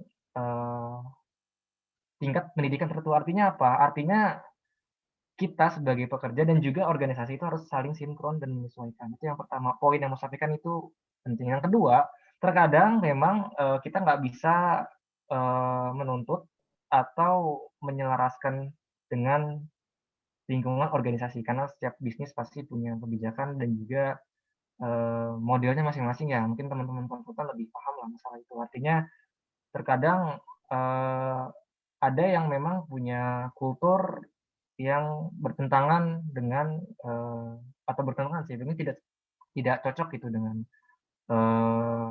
karakteristik si karyawan ataupun pekerja yang bekerja di dalamnya. Itu memang kenyataannya seperti itu gitu. Memang ada aja yang seperti itu dan terkadang hal-hal tersebut bisa meningkatkan turnover juga gitu. Dan ini juga cukup terjadi sih di beberapa bisnis yang pernah saya tahu gitu sih. Dan juga rekan-rekan saya juga di HR pernah juga di pengalaman sebelumnya seperti itu ya. Dijawab nggak sih? Kurang lebih Menjawab seperti kok. itu sih. Menjawab mungkin tadi sih yang poinnya lebih ke apa? Mengikuti zaman itu tuh, mengikuti zaman itu. Itu istilahnya nanti mungkin akan dikeluarkan nih. Aku punya prediksi nanti akan keluar nih istilah yang tadi diekspektasikan Panto di dalam open discussion kita. Tapi kita sekarang lanjutin dulu ya. Hah? Apa? Lanjut dulu. Gimana? Lanjutin dulu ya. Lanjut dulu. Oke, lanjutin dulu. Sekarang kita ke pertanyaan kedua. Aku copy lagi. Oh ya teman-teman yang mau nanya nanti waktu aku bilang raise hand aja ya. Oke, pertanyaan kedua. Pakai salam nih Tok, dijawab ya Tok ya. Assalamualaikum Kak Irfan. Loh, hilang orangnya. Oh, ini. Assalamualaikum Kak Irfan, terima kasih atas penjelasannya. Pertanyaan nih. 1, biasanya program apa sih yang dilakukan untuk meningkatkan happiness at work? Yang kedua, jika dilihat kan cukup banyak faktor yang mempengaruhi, kira-kira yang mana yang paling utama ya? Ini praktis banget sih. Iya, praktis banget. Oke, sudah. Boleh. Ya. Waalaikumsalam. Terima kasih. Nah, ini juga salah satu pertanyaan praktikal. Nah, untuk program apa saja sih yang bisa dilakukan untuk meningkatkan happiness at work? Nah, saya mau jawab ini dari apa PPT yang sebelumnya ya, mungkin dari faktor-faktor yang mempengaruhi. Nah, sorry. Kan kalau kita lihat di faktor nah, faktor organisasi ya, kita fokus ke faktor organisasi itu sebenarnya ini hasil penelitian ya, itu banyak ya sebenarnya bisa kita turunkan sebagai sebuah program gitu. Nah ini ada misalkan dari pengembangan diri dan karir, ya tentunya tahu lah ya orang-orang training, orang-orang people development pasti apa namanya, pasti lebih banyak concern untuk meningkatkan atau membuat sebuah program-program pengembangan diri karena memang ada beberapa bisnis yang menganggap bahwa ya training ataupun pengembangan diri itu nggak penting. Itu makanya itu salah satu mindset yang dalam tanda kutip ya, itu sudah ketinggalan gitu. Jadi manusia itu bukan sebagai sebuah aset dalam hidup. Jadi menciptakan continuous improvement dalam sisi manusianya gitu. Jujur kalau di praktik di tempat saya memang tidak banyak menghandle soal training. Jadi barangkali rekan-rekan kita nih praktisi yang lain yang lebih banyak menghandle training, barangkali ada sih spesifik program-program pelatihan yang itu tentunya bisa meningkatkan atau bisa merasa bahwa individu atau karyawan itu bisa meningkatkan kebahagiaannya di tempat kerja karena dia merasa terfasilitasi dengan program pengembangan. Nah, satu hal juga yang mau saya sampaikan di poin pengembangan diri dan karir ya, saya membuat riset juga sih sebenarnya di bisnis saya, cuma ada salah satu poin sebenarnya, poin tersebut cukup menjadi signifikan. Kenapa alasan seorang itu meninggalkan pekerjaannya atau pekerjaan saat ini gitu. Itu adalah bagaimana kesempatan dia untuk mengembangkan dirinya. Makanya tadi sebagaimana sampaikan di awal bahwa ini kerja itu nggak cuma sekedar nyari uang, bahwa dia tuh orang-orang sekarang tuh kerja tuh ingin mengembangkan diri gitu. Kita bekerja nih sebagai seorang mungkin praktisi HR gitu ya, psikolog, pasti kan ada kompetensi kan. Kompetensi itu terus diperbarui sesuai dengan kebutuhan zaman kan. Bahkan sekarang kita lulus S1 ataupun S2 gitu ya, ada yang namanya kita sebagai praktisi ya, HRD, HR, recruiter dan segala macam itu kan ada program sertifikasinya kan. Nah, kita kerja kalau nggak istilahnya ya, nggak mencoba untuk mengembangkan diri ya, kita akan tertinggal. Artinya balik lagi pertanyaan sini, yang pertama bahwa industri itu harus menciptakan lingkungan yang memberikan kesempatan bagi karyawannya untuk punya pengembangan diri. Buat program-program pelatihan yang lebih continuous gitu ya, mulai dari perencanaan kebutuhan yang lebih matang supaya tahu kebutuhannya apa sampai dengan evaluasi sehingga bisa terus program itu berjalan secara kontinu. Kemudian program-program lain kalau di tempat saya itu sebentar sorry sebelum ke sana ya oke itu salah satu hal yang bisa mungkin program training kemudian ya oke itu yang pertama ya. Kemudian pertanyaan kedua jika dilihat kan banyak cukup faktor yang mempengaruhi. Kira-kira mana sih yang paling utama yang jadi konsentrasi HR gitu. Oke. Ini juga HR-nya juga sebenarnya kita harus lihat ya. HR itu di bisnis tertentu ya, itu kan punya faktor ya, punya bidang kerjanya masing-masing ya. Kalau misalkan di HR training ya salah satu faktor yang bisa meningkatkan happiness karyawannya ya dengan bikin program pelatihan. Kalau misalkan sebagai HR strategik, ya biasanya mereka Kompensasi.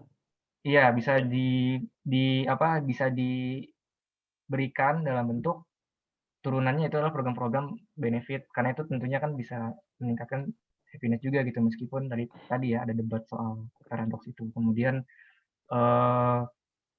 sebenarnya kalau bilang paling utama ya menjadi concern tergantung sih HR apa dulu gitu. Kalau recruiters ya ada lagi gitu kan. Jadi sebenarnya concern HR yang mana nih? HR itu banyak bidangnya loh. Jadi kalau saya sendiri sih bisa dibilang nggak bisa mengatakan bahwa oh harus training aja gitu. Oh harus dari sisi bagaimana manajemen itu dari strategiknya itu bagus untuk saya. Saya juga belum mendalami soal itu sih, tapi perlu dilihat lebih jauh lagi acaranya lebih kemana. Mungkin itu sih, mohon maaf kalau agak sedikit Ini melebar dan kurang dalam. ini pertanyaan yang pasnya kayaknya ditanya ke rekan-rekan kita yang lain tuh, Iya, barangkali itu. yang konsultan. Konsultan barangkali ya. Betul, Iya, betul. mereka sudah biasa menghadapi pertanyaan seperti ini mungkin. Iya, betul, betul. Kayaknya ini butuh analisis sih, analisis situasi tempat kerjanya kayak apa, ya nggak sih, Dok? Iya, betul. Kan beda-beda. Betul, betul. Oke. Itu udah pertanyaan, semoga terjawab nggak? Sampai saya nggak boleh unmute sendiri. Saya not allow. Oke, ini mungkin kita bisa langsung masuk ke open discuss kok, karena nggak ada yang angkat tangan juga ya. Oke, ini open discuss-nya mau gimana tuh? Apa kita open aja, yang mau bicara silakan gitu? Balik dulu sih ke pertanyaan. Oh, ada yang nanya. Waduh. Oke, kita open mic ya buat yang nanya. Mbak Rina, unmute. Monggo, Mbak Rina. Assalamualaikum. Oke, halo, assalamualaikum. Waalaikumsalam. Oke, Kak Panto, terima kasih untuk materinya, sama Kak Bidu, makasih udah dipersilahkan buat nanya. Aku mau tanya, tadi tuh menarik banget yang tentang happiness paradox itu, yang dibilang bahwa semakin kita ngejar kebahagiaan, atau kita ngejar target, kita harus ini, kita harus ini, skor si kebahagiaannya itu malah makin kecil gitu. Yang tadi penelitian yang dibilang di happiness paradox itu. Nah, aku tuh kayak mau tanya nih, Kak. Kan sebenarnya kalau hidup tuh harus punya goals ya katanya gitu. Kayak harus ada yang dicapai lah gitu. Nah, tapi kalau kata paradox tadi, ketika kita terus-terusan ngejar goals itu gitu ya, malah jadi nggak bahagia. Jadinya tuh ini tuh paradoks dalam paradoks dong kalau gitu. Kayak harus punya goals, tapi di satu sisi kalau ngejar goals terus gak bahagia, terus kayak jadinya tuh sebenarnya harusnya gimana dong gitu. Oke, harusnya gimana dong? Iya. Terima kasih. Ya, sama-sama, Dina. Jadi kalau bicara tadi, ya benar ya. Kalau misalkan konsep hidup itu punya goals, supaya hidup kita lebih terarah ya, ada directionnya. Ya. Goals itu adalah membuat kita kan jadi punya direct kan, punya sesuatu yang ingin kita tuju, dan tujuan itu bisa kita arahkan. Dan kita ingin mengejar itu gitu. Nah, terus di satu sisi kita ada paradoks, ya, ketika kita ingin mengejar itu dan kita mendapatkannya kan kita merasa bahagia. Nah, tapi di satu sisi kan ada yang paradoks tadi gitu. Nah, mungkin saya belum tahu baiknya gimana. Mungkin dari teman-teman ada yang mencoba untuk pendapat, gitu, Ridwan. Saya mencoba untuk ini. Nggak tahu kok, nyuruh gue mikir paradoks. Mungkin teman-teman yang lain dari gitu. Iya. Tak allow ya. Barangkali ada yang mau pendapat. Oke, di allow. Silakan yang mau berpendapat soal paradoks tadi. Soal masalah tujuan dan juga adanya paradoks itu. Karena saya sendiri juga merasa, ini kita mau diskusi ya. Karena saya juga merasa bahwa sebenarnya kalau misalkan hidup punya tujuan ya, sebenarnya ada tujuan, kerja itu punya tujuan tuh ada, bukan hidup ya. Kejauhan kalau hidup. Kalau kerja itu punya tujuan tuh ada, tapi kadang saya mencoba untuk tidak terlalu terobsesi dengan tujuan itu. Artinya saya menerima apapun yang menjadi salah satu rintangan untuk mencapai tujuan itu, meskipun ya terkadang itu membuat saya nggak bahagia. Itu sih kalau dari saya. Mungkin teman-teman bisa di open aja discussion-nya soal ini, karena ini sangat subjektif juga sih sebenarnya. Atau mungkin baik pengalaman atau apa bisa di sharing. Ya mungkin yang mau sharing boleh. Nah, Kang Yan. Oke, Kang. Saya sharing ya. Boleh. Selama 25 tahun saya di BUMN ya. Jadi memang kita harus mengerti ya, memahami kalau memang tujuan memang harus ada. Karena setiap pekerjaan kita ada punya target tertentu ya. Cuman memang tetap kita harus memperhatikan work-life balance gitu ya. Dan kita harus mencapai target-target yang telah ditetapkan, karena target itu sendiri adalah sebagai dasar minimal yang kita tuntut gitu kan. Nah, kalau misalkan kita terlalu mikir tujuan terlalu tinggi, memang bagus, cuma nanti nggak terlalu ini ya, bahkan malah menekan secara psikis dirinya sendiri gitu kan. Nah, tapi kita harus memahami, makanya sebagai seorang leader gitu kan, kita harus memberikan coaching kepada bawahannya untuk menciptakan iklim yang seimbang gitu antara tuntutan kerja dengan tuntutan istilahnya kemanusiaan. Jadi kita harus memanusiakan manusia, walaupun di dalamnya ada reward and punishment, ada financial reward, ada non financial reward dan sebagainya. Nah mungkin tetap kalau sebagai seorang leader memang harus menuntut kepada teman-teman yang untuk bekerja itu, kalau saya pengalaman gini, teman-teman kalau mau pergi ke kantor bilangnya jangan mau bekerja tapi mau bersenang-senang. Kenapa? Kita setting mindset dulu bersenang-senang. Kenapa? Kalau saya kan di industri jasa keuangan ya, perbankan dulu ya. Bagaimana kita menciptakan suasana kerja yang senang, bisa menyenangkan customer atau nasabah, sementara dia sendiri sudah tidak senang.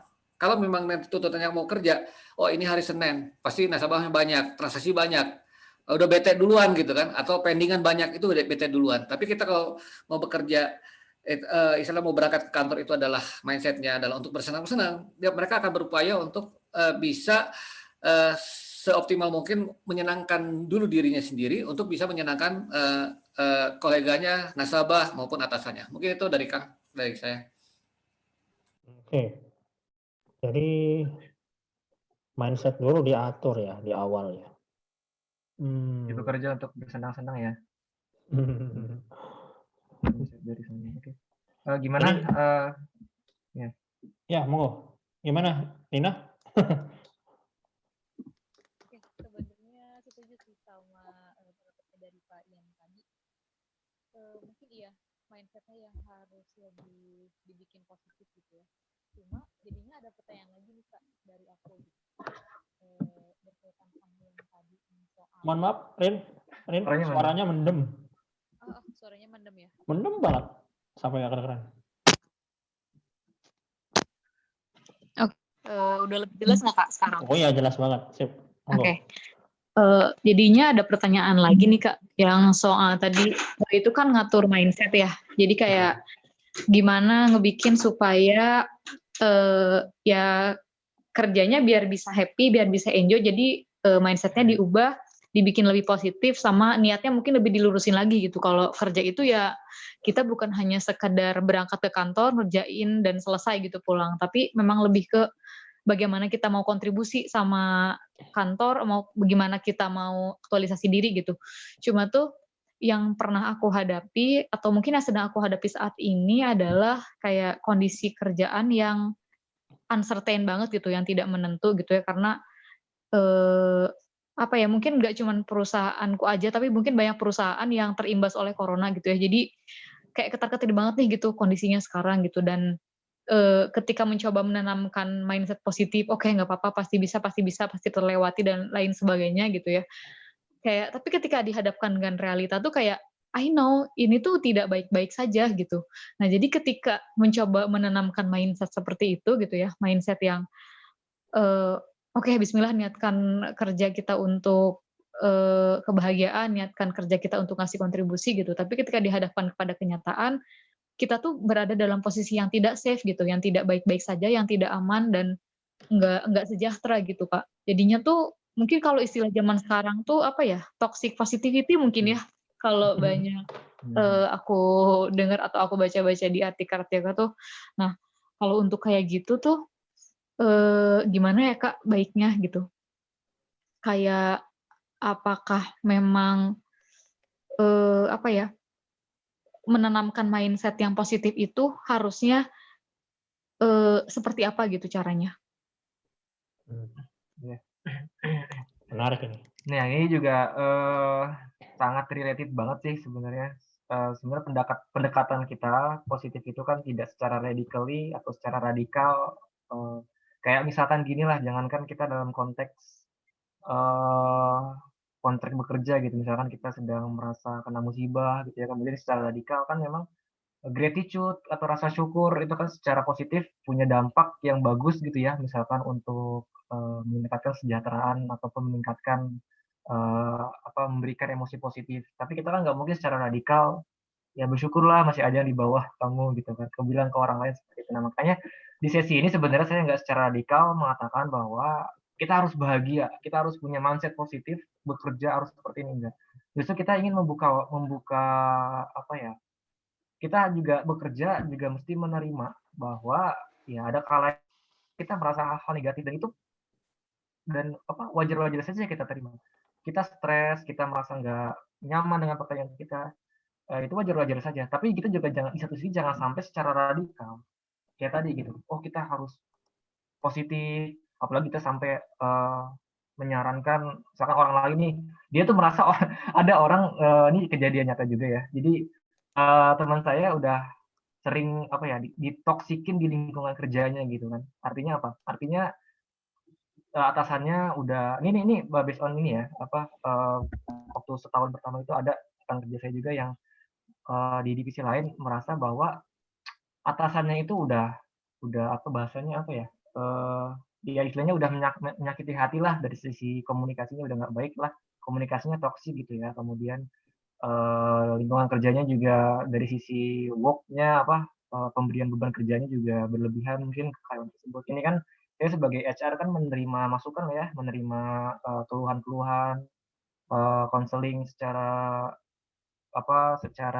individu gitu ya bagaimana karyawan itu bisa merasakan apa sih kerja. Nah saya di sini juga nggak ya kemudian apa namanya ketika itu dia merasa bahwa saya harus apa gitu saya juga nggak sadar oh sabar ya kemudian di luar sana banyak pekerjaan nggak mungkin kita sebagai HR tidak bisa seperti itu ada kalanya seseorang kalau memang dia sudah tidak apa ya bahasanya tidak kuat mungkin ada jalan yang memilih bisa lebih tepat bagi dia mungkin ya bisa mencari bisnis lain yang lebih cocok buat dia barangkali artinya apa saya sepakat sih dengan Rina bahwa poin yang mau saya sampaikan sebenarnya nggak menjawab tapi saya justru menyepakati juga bahwa kadang kita nggak secara radikal harus positif ya harus bersyukur harus seperti itu supaya kita bisa merasa bahagia gitu itu sih mungkin pendapat saya kalau tekniknya supaya menjalankan hal positif secara praktikal gimana barangkali itu yang mau kita diskusikan mungkin teman-teman ada yang mau ini mungkin menjadi positif itu jatuhnya menjadi salah satu opsi ya opsi teknik supaya mencapai kebahagiaan itu berarti harusnya ada opsi lain ada nggak tuh kira-kira kepikiran opsi lain oke belum tahu ya mungkin saya masih belum menemukan alternatif gitu untuk ini. Oke, ini ada yang mau nanya lagi atau sebentar? Ini ada yang mau nanya lagi. Tadi yang mana ya? Rati. Oh ya, Mbak Rati. Ntar dulu. Oke. Siapa dulu? Waduh, musing. Yang mana dulu? Gimana toh? Itu yang gimana Rina? Mungkin ada tanggapan? Oh iya benar. Sebentar tanggapan ya. Dulu mungkin. Tanggapan. Oke, sejauh ini sih kayaknya cukup Kak. Makasih banyak. Ya, sama-sama. Oke, ya. Oke, monggo Mbak Rati. Nih dari tadi nungguin nih. Iya Kang, mau nanya nih, yang misalkan kalau misalkan kita lagi burn out kerjaan, maksudnya gini, kan kalau misalkan kayak dalam proses learning itu untuk kita tetap berada pada proses learning itu kan kalau bisa si challenge-nya itu jangan terlalu banyak kan, karena kalau terlalu banyak itu akan ngebuat kita jadi overwhelmed dan motivasinya turun kayak gitu. Nah, apa namanya, misalkan itu relate nih ke kerjaan kita nih. Motivasi kita awal ada gitu, tapi ternyata kerjaan terlalu banyak gitu. Karena misalkan contoh dulunya tuh 3 orang yang ngerjain kerjaan itu, terus kemudian diturunin lagi jadi 2 orang, terus kemudian jadi 1 orang kayak gitu. Maksudnya it's real gitu. Terus kemudian every weekends we have to work as well gitu. Kan rasanya kayaknya gimana gitu ya. Dan aku paham bahwa untuk burnout, untuk menghadapi burnout atau mengatasi burnout itu setiap orang punya pendekatan yang berbeda-beda. Tapi kalau dari Kang Irfan nih, ada nggak sih Kang tips and tricks-nya mungkin untuk kita menghadapi burnout terus kayak kita bisa overcome setiap hal yang datang nih di kerjaan kayak gitu. Thank you Kang. Oke. Oke. Udah ya? Udah, Iya, tips and udah. trick. Heeh. Enggak, saya putus-putus tadi. Mohon maaf. Oh gitu. Oke. Tapi jelas kah? Tapi cukup nangkap sih, nangkap. Ah, oke. Tentang tips and tricks ketika Ya. menghadapi burnout. Burnout ya. Ya ini pertanyaannya sebenarnya panggilannya siapa? Mbak Rati, Ibu. Rati aja Iya. kan. Iya. Jadi ini juga cukup related banget dengan yang saya alami. Jadi mungkin ini based on experience aja selama saya bekerja. Jujur saya bekerja sudah baru 2 tahun ya, baru 2 tahun. Saya juga pernah merasakan burnout di mana persis banget ketika itu ada jobnya itu ada apa ya istilahnya 2 gitu. Kemudian ditambah jadi 3 dengan deadline yang sama. Ibaratnya kan kayak sesuatu ini saya harus ngerjain itu 2 hal, tapi ketika 2 hal itu di deadline-kan misalkan di hari tanggal 10 misalkan. Nah, dari tanggal 1 sampai tanggal 10 saya fokus 2 hal, tapi tiba-tiba di tengah itu tambah lagi 1. Jadi kan ya burnout banget kan. Nah, kalau dari saya pendapat pribadi saya punya cara untuk di pekerjaan ya, ini konteksnya di pekerjaan karena nggak mungkin kan kita solusi-solusinya di luar pekerjaan. Nah, kalau saya di pekerjaan biasanya gitu ya, kalau misalkan selain pekerjaan itu ketika memang hanya bisa dilakukan sendiri, kalau saya sih biasanya mencoba untuk nggak bekerja dulu gitu, nggak ngerjain itu. Pertama menunda dulu ya, menunda dalam artian bukan prokrastinasi, tapi kayak saya mencoba untuk kayak tadi gitu, mencoba meregulasi meaning saya, meregulasi sebenarnya saya ini tuh untuk ngapain sih ngerjain 3 hal yang menjadi apa, 3 hal yang menjadi burnout saya gitu. Jadi kayak, aduh nanti dulu deh, kayak kalau misalkan saya bekerja terus, jadi kayak seolah saya nggak punya meaning, terpaksa gitu atau capek sendiri gitu kan. Itu kalau saya ya pribadi. Kemudian saya nggak kerja dulu dah, nanti dulu deh saya mikir kayak misalkan target rekrutmen gitu ya, kemudian ada training juga, ada apa juga. Nah, itu apa sih, mencoba untuk merefleksikan secara lebih ke filosofis, lebih ke meaning, kenapa sih saya harus ngelakuin 3 hal itu, kemudian deadline-nya sampai harus deket gitu. Nah itu sih lebih ke situ kalau saya. Terlepas dari cocok atau tidaknya, itulah yang saya lakukan ketika saya burnout ini, makanya cukup relatif banget sih. Jadi saya nggak ngerjain dulu, sampai saya benar-benar merasa bahwa, oke, saya harus ngelakuin ini karena maknanya buat saya seperti ini. Atau kadang saya juga merasa, oh yaudah ini bagian dari pengalaman saya. Saya dikasih tugas 3 barangkali nanti untuk meningkatkan kapasitas saya ketika saya menjadi seorang jabatan gitu ya di organisasi gitu sih mungkin kalau dari saya. Lepasin aja. I see. Tapi bener sih, ya berarti kan harus tahu meaningnya dulu nih apaan yang gue kerjain, terus kemudian niatnya apa, dan cari hikmahnya sih ya, lihat hikmahnya. I see. Thank you, Kang. Iya, sama-sama. Oke. Hati. Oke, ini ada yang minta diprioritaskan nih, ada yang mau nambahin. Iya, boleh. Bagus. Terkait pertanyaan sebelum ini. Monggo, Mas Ahmad Hidayat, pertanyaan yang mana nih ya? Ya. Halo. Assalamualaikum. Waalaikumsalam. Mau coba menambahkan ya. Nanti mungkin kalau dirasa ada nilai yang bisa menambahkan jawaban yang sudah disampaikan oleh Kang Irfan, semoga bisa menambahkan jawaban ya. Sebelumnya mau dibantu slide-nya ke slide yang 2 perspektif penyebab itu, Kang Irfan, punten.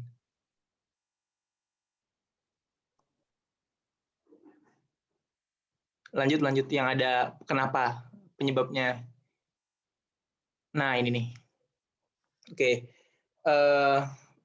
Pertanyaan mau coba dirangkum ya. Pertanyaan pertama sama pertanyaan kedua kan sebenarnya cukup relate ya, terkait dengan gap generation ya. Kalau kita mau lihat ke data, memang tahun-tahun ini 2019, 2020, 2021 dan sampai beberapa tahun ke depan, situasi kerja itu dihadapkan dengan satu tantangan baru gitu. Jadi sekarang kurang lebih ada 3 tantangan besar. Tantangan pertama adalah otomatisasi dan digitalisasi serta segala macam hal-hal yang berbau industri 4.0 terkait dengan adanya tools baru sehingga efektivitas produksi, efektivitas layanan dan kerja semakin meningkat. Itu yang pertama. Yang kedua, disrupsi pandemi, ya kan? Pandemi COVID-19 ini membuat organisasi baik itu yang sifatnya profit maupun non-profit berpikir ulang tentang bagaimana sebenarnya saya harus mencapai goals saya gitu kan. Nah, kemudian yang ketiga, mulai tahun 2019 ini kita dapat generation gap disruption. Ada 5 generasi yang mengisi pasar tenaga kerja gitu. Ada mungkin dari X, Y, Z. Kemudian Z kan milenial ya. Kemudian after milenial dan beberapa masih ada boomers mungkin untuk di level-level tertentu ya. Nah, sudah dideskripsikan dengan sangat baik bahwa setiap generasi punya karakteristiknya masing-masing. Misalnya generasi Y yang memiliki sifat impatient dan easily bored, ya, dan lain sebagainya, ya, bisa dibaca sendiri. Nah, penting nggak sih mengidentifikasi kebutuhan mereka untuk bisa membantu setiap karyawan mencapai kebahagiaannya? Ini mungkin relate dengan pertanyaan yang nomor 2 ya. Nah, itu menurut saya penting. Tinggal dilihat aja kira-kira kebutuhan setiap karyawan itu apa. Kalau misalkan kita pakai pendekatan generasi, kan ada generasi yang butuhnya misalnya gaji yang besar, ada generasi yang misalnya butuh pengakuan, ada generasi yang misalnya butuh pengembangan diri dan lain sebagainya. Itu coba diakomodir saja oleh HR, oleh perusahaan, sehingga nanti program-program HR itu tidak, atau perusahaan itu dalam men-treat karyawannya tidak lagi uniprogram gitu. Artinya ada banyak program yang bisa dipilih oleh karyawan agar kebutuhannya terpenuhi gitu. Karena poin penting dari kebahagiaan dalam konteks pekerjaan ya, sebenarnya dalam konteks apapun sih, kan ada satu pendekatan terkait dengan motivasi kerja yang related juga dengan kebahagiaan kerja terkait dengan equity, terkait dengan kesetaraan. Jadi kalau salah satu poinnya adalah kalau misalkan pekerja atau mungkin anak sekolah juga bisa merasa setara nih, apa yang dia butuhkan, apa yang dia ingin capai, dan itu bisa di-provide oleh komunitasnya, oleh organisasinya, oleh perusahaannya, atau bahkan oleh orang tuanya ya, kalau misal konteks keluarga, nah orang itu nanti bakal bahagia. Jadi penting untuk kita memahami sebenarnya apa sih yang dituntut oleh karyawan kepada organisasi. Nah, itu kemudian berusaha diakomodir gitu. Itu cara berpikir generalnya gitu ya. Nah, kalau misalkan terkait dengan program-programnya, misalnya ini nyambung ke pertanyaan kedua ya. Program-programnya seperti apa kira-kira? Ya itu balik lagi berarti. Misalnya kita bicara generasi milenial gitu ya, generasi Z atau pasca milenial mungkin ya. Kompensasi and benefit itu nggak terlalu dicari buat mereka, bagi mereka. Karena ya mereka misalnya mobil pun udah punya, udah di-provide oleh orang tuanya kan. Walaupun memang tidak semua generasi milenial atau generasi pasca milenial punya mobil. Tapi artinya kebutuhan-kebutuhan dasar yang bisa dibeli dengan kompensasi dan benefit yang besar itu tidak lagi dikejar oleh mereka karena mereka udah punya itu dari orang tua mereka gitu kan.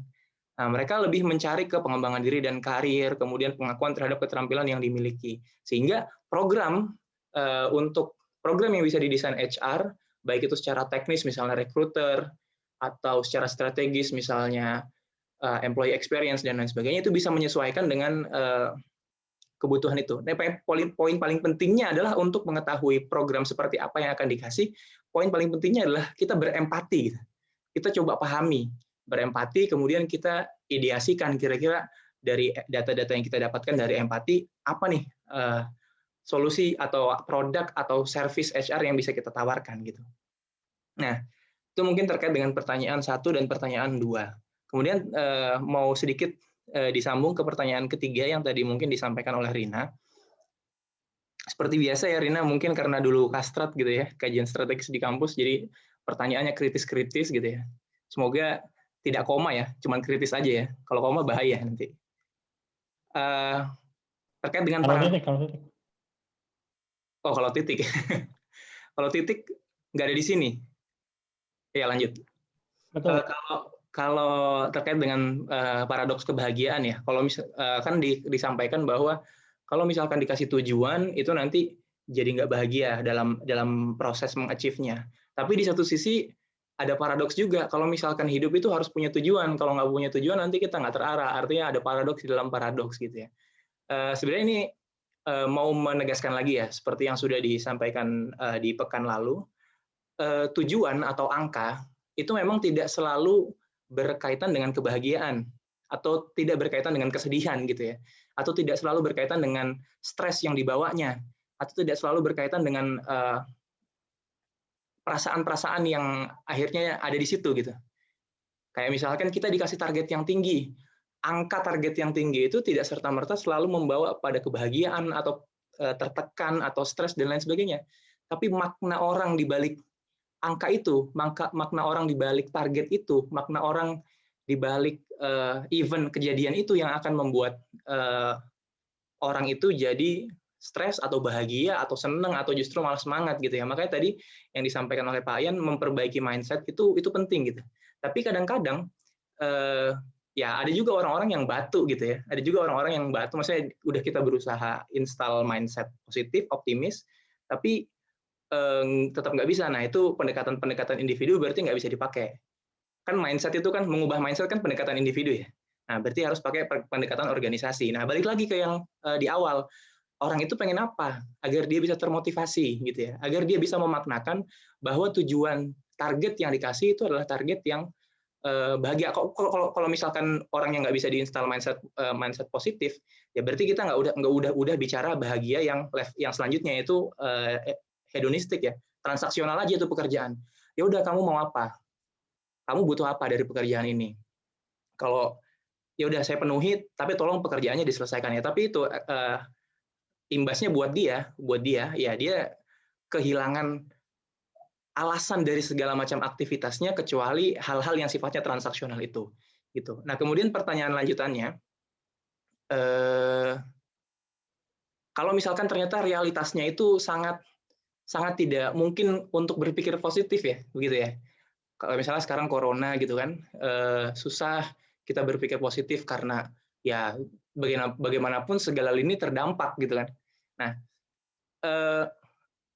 kalau menurut saya ini udah disentuh ya oleh agama kita ya. Bagaimana kita menyikapi realitas gitu kan. Dalam satu hadis dikatakan bahwa urusan seorang muslim, urusan seorang mukmin itu luar biasa. Bagus semua gitu ya. Kalau dia diuji, kalau dia diberi kemudahan, diberi kelapangan, dia bersyukur. Tapi ketika dia diberi kesulitan atau kesusahan atau kesempitan, maka dia sabar. Nah, jadi makna berpikir positif ya, kalau misalkan kita reinterpretasi dengan pendekatan Islam, itu ada dua. Yang pertama, syukur. Yang kedua, sabar. Itu mungkin dua dari sekian banyak pemikiran-pemikiran positif yang bisa kita install ke dalam pemikiran kita maupun pemikiran karyawan yang kita handle gitu ya. Jadi, bersyukur dan bersabar. Mungkin dalam situasi yang sempit ya, karena corona ini sempit dalam tanda kutip, mungkin kita akan mengedepankan bersabar gitu, instead of bersyukur. Tapi mungkin nanti ketika vaksinasi berjalan dengan optimal, kemudian ekonominya sudah bisa bangkit, nah di situ poin-poin di mana kita bisa mengedepankan rasa syukur. Seperti itu. Mungkin makna-makna lainnya misalnya yang disebutkan di surat Al-Mulk ayat 2 ya kan. Apa tuh bunyinya tuh? Tabarakalladzi biyadihil mulku wa ala kulli syai'in qadir, alladzi khalaqal mauta wal hayata liyabluwakum ayyukum ahsanu amala wa huwal azizul ghafur, ya kan? Ya. Allah telah menciptakan kehidupan dan kematian itu untuk menguji di mana siapa di antara kalian yang ahsanu amalah, yang amalnya paling baik gitu kan. Jadi amal yang paling baik itu related dengan dalam situasi seperti apa kita, dalam situasi seperti apapun kita tetap melakukan kewajiban kita, meskipun itu dalam keadaan yang harus bersyukur, artinya kita mendapat kelapangan, kita tetap melakukan kewajiban kita. di satu sisi ketika dalam situasi yang sempit di mana kita harus bersabar, kita tetap melakukan kewajiban kita. Kewajiban kita dalam konteks bahasan kita hari ini yaitu bekerja secara optimal gitu. Sehingga itu mindset positif ya yang menurut saya yang bisa kita install ke dalam diri kita maupun ke dalam teman-teman kita, rekan-rekan kerja kita, maupun mungkin yang sudah punya bawahan bisa diinstal juga ke bawahannya. Itu mungkin sedikit tambahannya ya. Semoga ada poin-poin yang bisa diambil. Mangga dilanjut. Makasih banyak Vida penjelasannya. Mantap, Fit. Gimana, Rin? Terpuaskan, Rin? Jawabannya.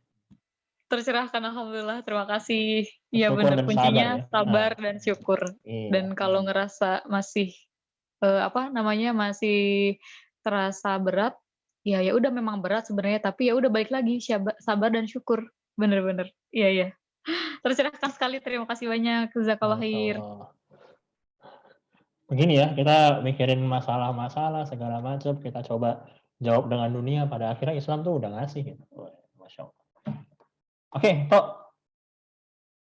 Halo. Oke, ya. Gimana, Tok? Oke. Mantap, Fit. Jadi ya, itulah yang selama ini kita rasakan mungkin sebagai pekerja ya. BTW, COVID bakal optimal nggak ya? Vaksin COVID bakal optimal nggak ya? Nggak ada yang tahu. Oke, ini nggak ada yang lanjut lagi nih pertanyaan. Kayaknya bisa masuk ke open discuss ya. Halo? Ya, halo. Langsung aja open discuss ya. Tak persilahkan siapa aja mau ngomong ya. Iya. Oke, dipersilakan yang mau memberikan pendapat terkait materi hari ini, terkait penting nggak sih kebahagiaan dalam happiness at work itu gitu. Mangga yang mau menyampaikan pendapatnya.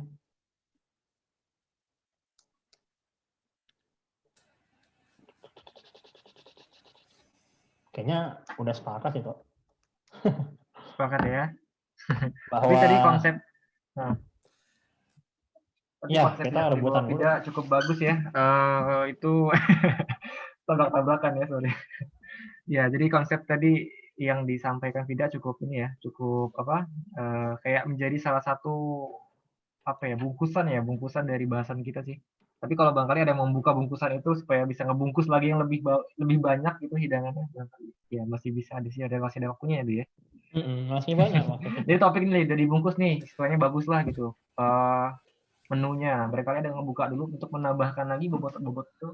Nah, inilah momennya kita sama-sama diskusi dengan topik kita saat ini dari berbagai jenis pengalaman. Sebetulnya ini, Kang. Gimana? Perlu ada diskusi ngebahas tentang itu generation gap itu, biar kan lebih dalam tuh, biar tahu di industri bisa jadi dari institusi satu dengan institusi yang lainnya mungkin treatmentnya akan sedikit berbeda, punya ciri karakteristik yang berbeda juga gitu ya cara treatmentnya ini untuk sharing gitu kan. Nah kalau misalkan tadi saya sih hanya sedikit menambahkan tadi. Pertanyaan siapa, Mbak Rina atau siapa ya yang terkait dengan kalau pas kita terlalu banyak dikasih target ya, kalau misalkan kalau dipikir secara realistis memang bisa jadi atasan kita tuh menguji kita seberapa kuat sih kita menghadapi itu. Nah, bisa jadi bonusnya adalah kita menambah pengetahuan dan pengalaman. Artinya kita dituntut untuk bekerja di bawah tekanan. Kita bisa memprioritasasi nggak pekerjaan itu? Ya kan ada skala prioritas tuh. Ada yang penting, urgent, tapi penting gitu ya. Tapi ada penting tidak urgent, ada urgent tidak penting dan tidak penting tidak urgent. Nah itu kan kita mana sekali dasarnya sih adalah negosiasi mana yang lebih dahulu kita selesaikan. Tapi kalau misalnya kita how to manage seperti itu udah kita terbentuk, bisa jadi itu untuk bahan kita untuk promosi atau ke tempat yang lebih tinggi gitu. Sebetulnya bisa jadi seperti itu secara positifnya. Kalau misalkan kita tadi memang betul Pak Mas Vida udah menyampaikan, memang bersyukur karena kita jangan terlalu melihat menjudge bahwa oh kenapa ke saya gitu kan, kenapa ke saya harus begini, gini, ke yang lain tidak. Tapi kita harus positifnya, kita harus pikir bahwa oh ya ini ada sesuatu hal yang men-challenge kita untuk menghadapi itu. Siapa tahu nanti kita akan diberikan amanah yang lebih baik lagi, lebih tinggi lagi dibandingkan dengan yang posisi sebelumnya. Mungkin itu Kang dari saya. Challenge ya. Kalau misalkan bicara yang memberikan challenge-nya itu dari atasan, berarti bisa jadi begitu ya. Kalaupun itu bukan dari atasan, berarti kan kehendak Tuhan. Berarti ya challenge-nya juga untuk meningkatkan lagi gitu ya. Ya, Tok, barangkali ada tanggapan, Tok. Ya, biasanya tidak ada tanggapan sih, Du. Cukup jelas. Udah ya, udah cukup jelas. Oke, kalau emang udah nggak ada lagi yang mau ini, Du boleh nambahin sedikit nih? boleh banget. Ini open discussion. Silakan.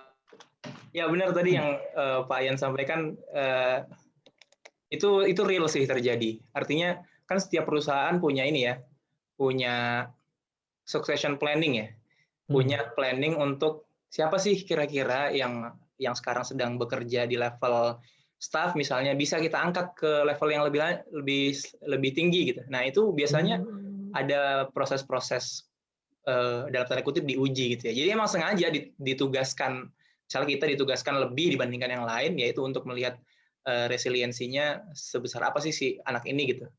Itu menurut saya real terjadi sih, karena memang itu banyak sekali cara-cara seperti itu digunakan oleh para atasan untuk melihat, untuk menyeleksi lah setidaknya kira-kira bisa ya pasti atasannya udah punya kandidat kan, minimal 3 dari sekian banyak, 3 yang terbaik dari sekian banyak. Nah 3 itu yang kemudian diuji dengan cara seperti itu sehingga terseleksi. Itu yang mau saya tambahkan yang pertama. Yang kedua mau sedikit membahas terkait dengan ini ya, burnout ya, burnout tapi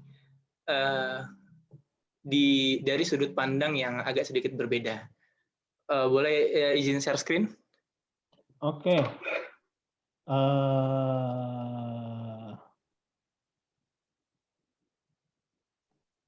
Ya, silakan.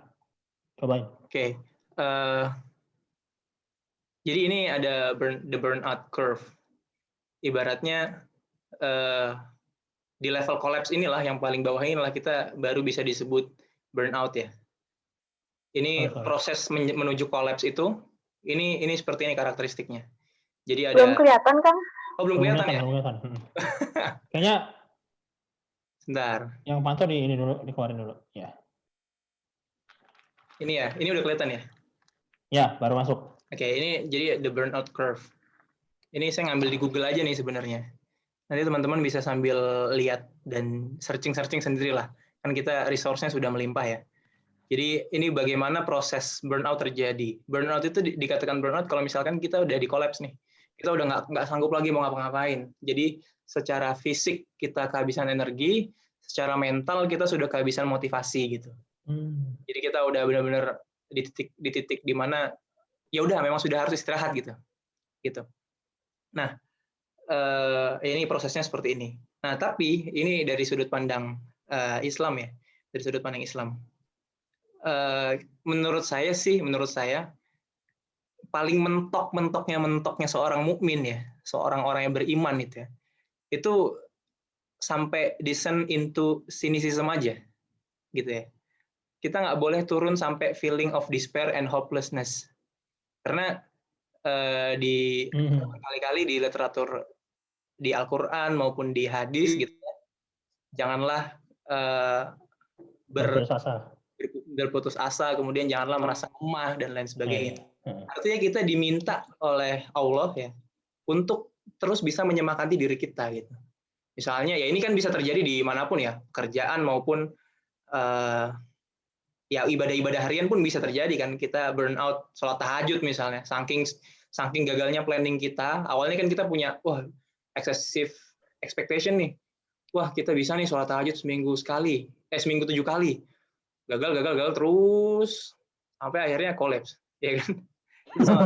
Tapi kita kalau menurut ideologi kita ya agama kita paling menurut saya nggak boleh sampai lebih dari descend into cynicism, karena feeling of despair itu ya di Al-Quran dilarang gitu ya, secara larangan, tapi di satu sisi itu juga sebagai penguat kita bahwa ya kita tuh nggak sendirian gitu. Even kita ngerjain kerjaan itu sendirian, kita tuh nggak sendirian, pasti ada Allah. Even kalau misalkan kita ngerjain kerjaan itu sendirian dan organisasi itu nggak nge-reward kita sebagaimana dengan reward yang seharusnya diterima oleh pekerjaan yang setelah kita selesaikan, ya pasti ada reward dari Allah yang akan membuat kita itu ya, pasti ada reward dari Allah gitu. Nah, ini cara berpikir yang seperti ini yang kemudian kalau kita balik ke konteks bisnis sudah diterapkan oleh agama Protestan, eksekutif di level agama Protestan, sehingga mereka mampu menguasai ekonomi dunia lah ya, gitu. Lebih lanjut itu bisa dibaca di Protestan Ethics ya, risetnya Max Weber. Itu menurut saya menarik, bagaimana etika Protestan mempengaruhi orang-orang yang beragama Protestan untuk bisa achieve high, konsisten, sehingga kalau secara ekonominya indikatornya adalah uang-uang yang ada di Eropa itu terakumulasi di rekening-rekening orang yang beragama Protestan, gitu. Sedikit tambahnya mungkin. Insightful. Top as usual. Gimana ya? Sayang ya, bukan Muslim. Aduh. Jadi motifnya motif ekonomi ya. Cuma kalau misalkan kita ditekan banyak permasalahan ya kita ingat inamal al-yusro. Jadi bersama kesulitan ada dua kemudahan. Gitu. Benar Pak. Itu salah satu mindset positif yang bisa kita install juga tuh. Setelah corona pasti nanti adalah kemudahannya. Bahkan di dalam corona ada kemudahan kan, kita jadi nggak perlu ke kantor tuh. Enggak sih, gue tetap ke kantor. Alhamdulillah.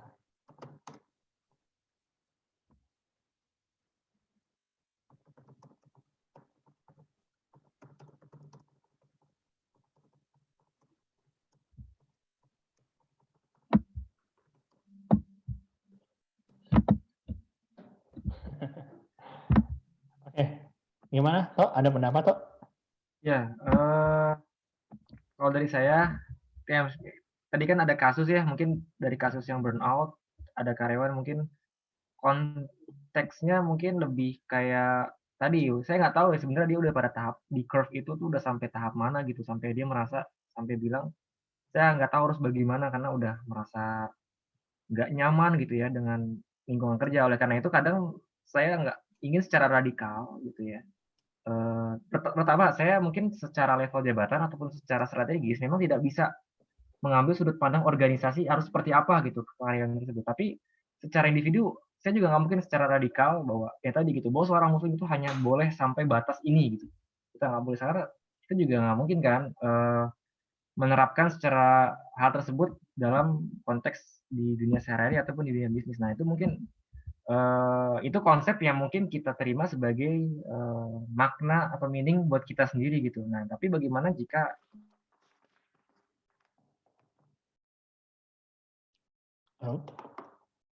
Iya. Nggak cuma di saya kan ya, pantau macetnya. Halo, Tok?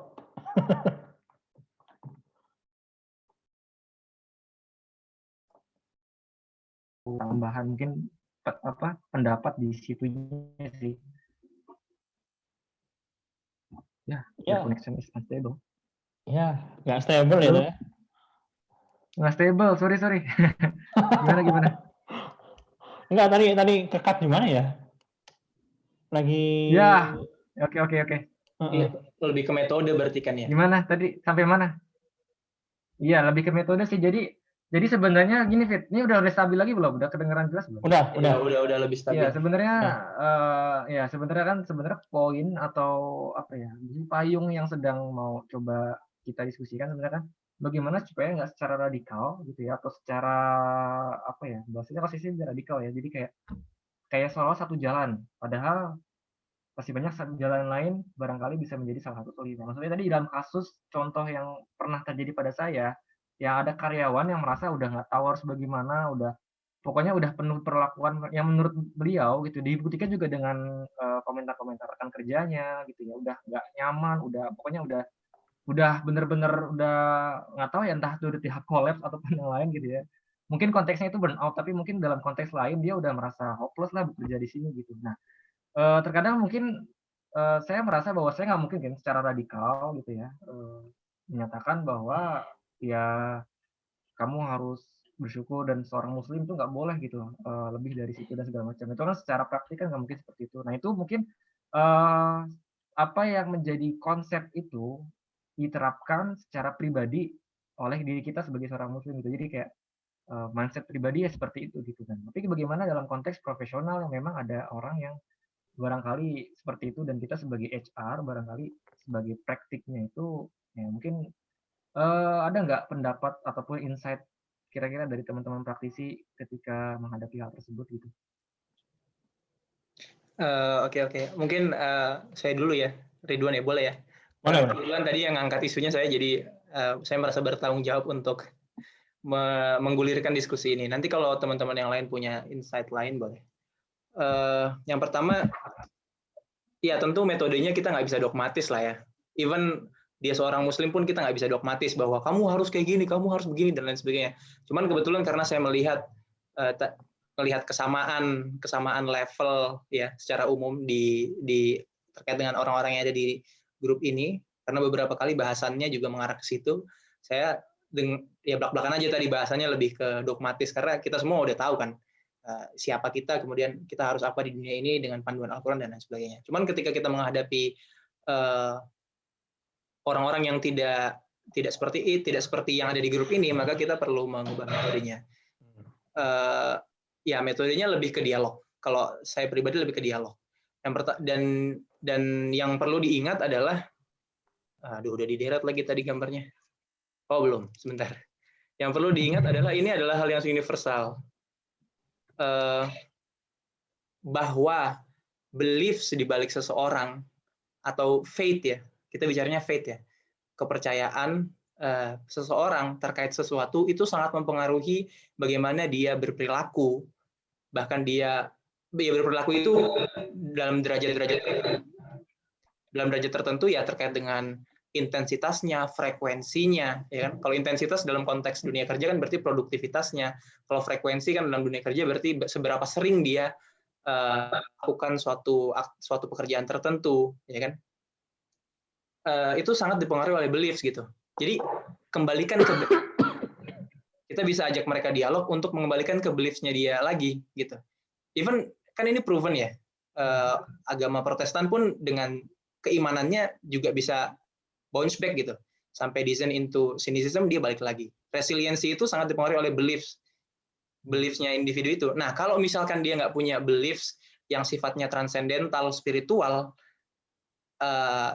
ya nggak pendekatan memaknakan ulang itu nggak bisa dipakai untuk mempertahankan. Tapi ya mungkin lebih ke transaksional itu. Kalau saya selalu kalau menghadapi orang-orang yang level kepercayaan terhadap hal-hal yang sifatnya spiritual itu rendah ya, dan lebih ke materialis, ya udah kita bicara transaksional aja. Anda mau apa? Saya bisa penuhi nggak? Kalau bisa penuhi, ayo kita sama-sama buat perjanjian, jalan, go. Kalau misalkan ternyata kita nggak bisa penuhi, ya sudah, kita harus cari yang lain. Misalnya secara dia minta gaji yang lebih tinggi, terus kemudian kita nggak punya anggaran, ya sudah, mau apa lagi? Kita cari lagi aja orang yang lain. Gitu.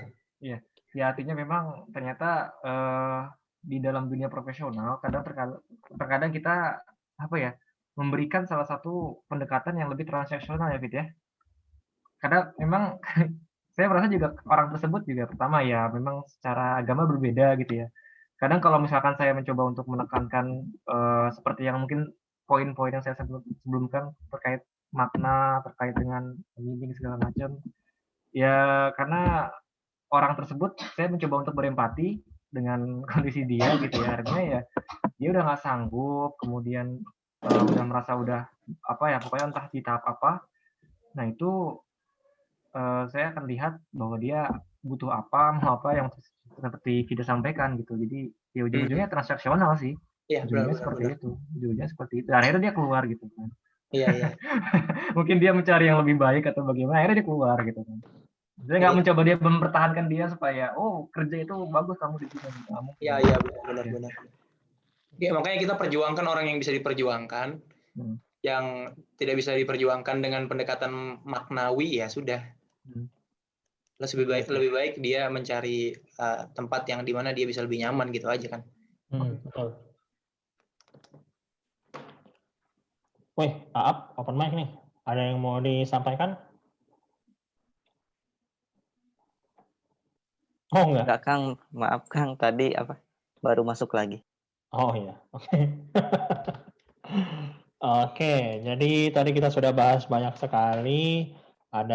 Setelah open discussion kita bahas lebih jauh soal apa namanya tadi itu burnout ya, burnout yang mana kita sebagai muslim itu idealnya tidak mencapai tahap burnout yang sebenarnya burnout yaitu collapse gitu.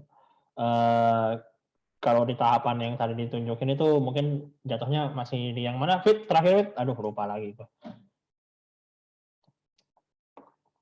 Yang feeling apa tuh? Nggak sampai feeling apa gitu. Ya itu feeling sebelum feeling despair, sebelum nyampe ke despair dan hopelessness itu. Minimal di sinis lah. Sinis tuh udah menurut judgement saya ya, walaupun ini mungkin prematur sekali. Nggak boleh lah. Itu masih bisa diamini lah. Apaan sih kok programnya kayak gini, kayak agak ragu deh saya. Nah itu mungkin masih bisa ya kayak gitu. Ngeluh-ngeluh dikit nggak apa. Toh memang manusia itu berkeluh kesah ditulis juga kan. Iya benar sekali. Disebutkan Ya, luar biasa. Iya. Oke, ini open discussion masih berlangsung. Aku tunggu selama 10 detik mungkin. Kalau ada yang mau ngomong lagi silahkan. Kalau enggak mungkin kita akhiri. 1, 5, 6, 7, 8, 9. Oke, nggak ada ya? 10 ya? Oke. Baik, sebelum kita akhiri tuh ada closing statement dulu tuh mungkin tuh. Ya, closing statement-nya sebenarnya berkaitan dengan kita bekerja ya. Jadi apapun pekerjaan yang kita sedang lakukan, baik itu kita sebagai profesional sebagai HR ataupun di bidang-bidang lain. Kalau saya sih lebih menekankan pada the meaning of work. What the meaning of work? Apa sih sebenarnya makna dari pekerjaan yang kita lakukan? Itulah yang menjadi salah satu dasar kenapa kita bekerja gitu. Jadi nggak cuma sekedar mencari uang ataupun hanya sebatas memenuhi kebutuhan hidup. Kalau dari saya sih seperti itu. Itulah mengarahkan kita untuk mencapai kebahagiaan dalam bekerja. Mungkin singkat seperti itu aja. Oke, kalau dari Panto seperti itu, kalau dari saya mungkin lebih ke menjawab pertanyaan, penting nggak sih? Kesimpulan adalah penting, tapi happiness-nya jenisnya jangan yang hedonik, bahaya. Gitu ya. Iya, betul. Terus, dan happiness yang baik bagi kita sebagai muslim, maaf ya kalau ada yang bukan muslim di sini, berasal dari syukur dan sabar. Nah, dari saya itu mungkin. Kalau dari teman-teman mungkin nanti saja bisa disampaikan di grup saja. Ini kita sudah agak larut. Saya mau akhiri. Sebelum kita tutup, mari kita sama-sama beristighfar masing-masing aja.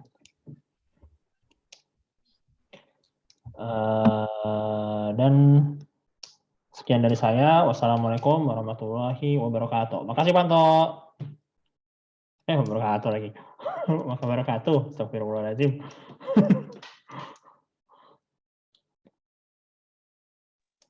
Ini foto nggak? Sorry. Foto nggak? Oh iya, foto ya? Boleh. Fotoin dong. Iya. Dibuka dulu kameranya mungkin. Yuk, yang mau foto boleh, yang enggak juga ya udah, nggak apa-apa. Kalau saya sih pengen foto.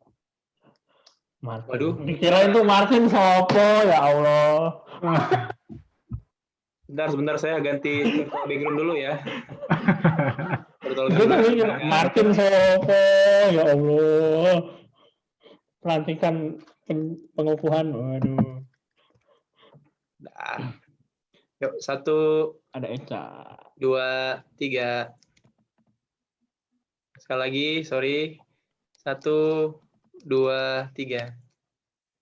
Oke. Oh iya, ini sesi Brotherhood Live Talk terakhir nih ya. Aduh. Mau ngadain lagi nggak, bro? Itu ada request-nya Pak Yan tuh bahas generation gap tuh. Mungkin kabari tuh yang expert. Nah, kita harusnya pakai ini udah tutup ya. Udah recordingnya bisa Iya. dihilang itu kan. Oh iya bener. Recordingnya di ini dulu. Generation Gap.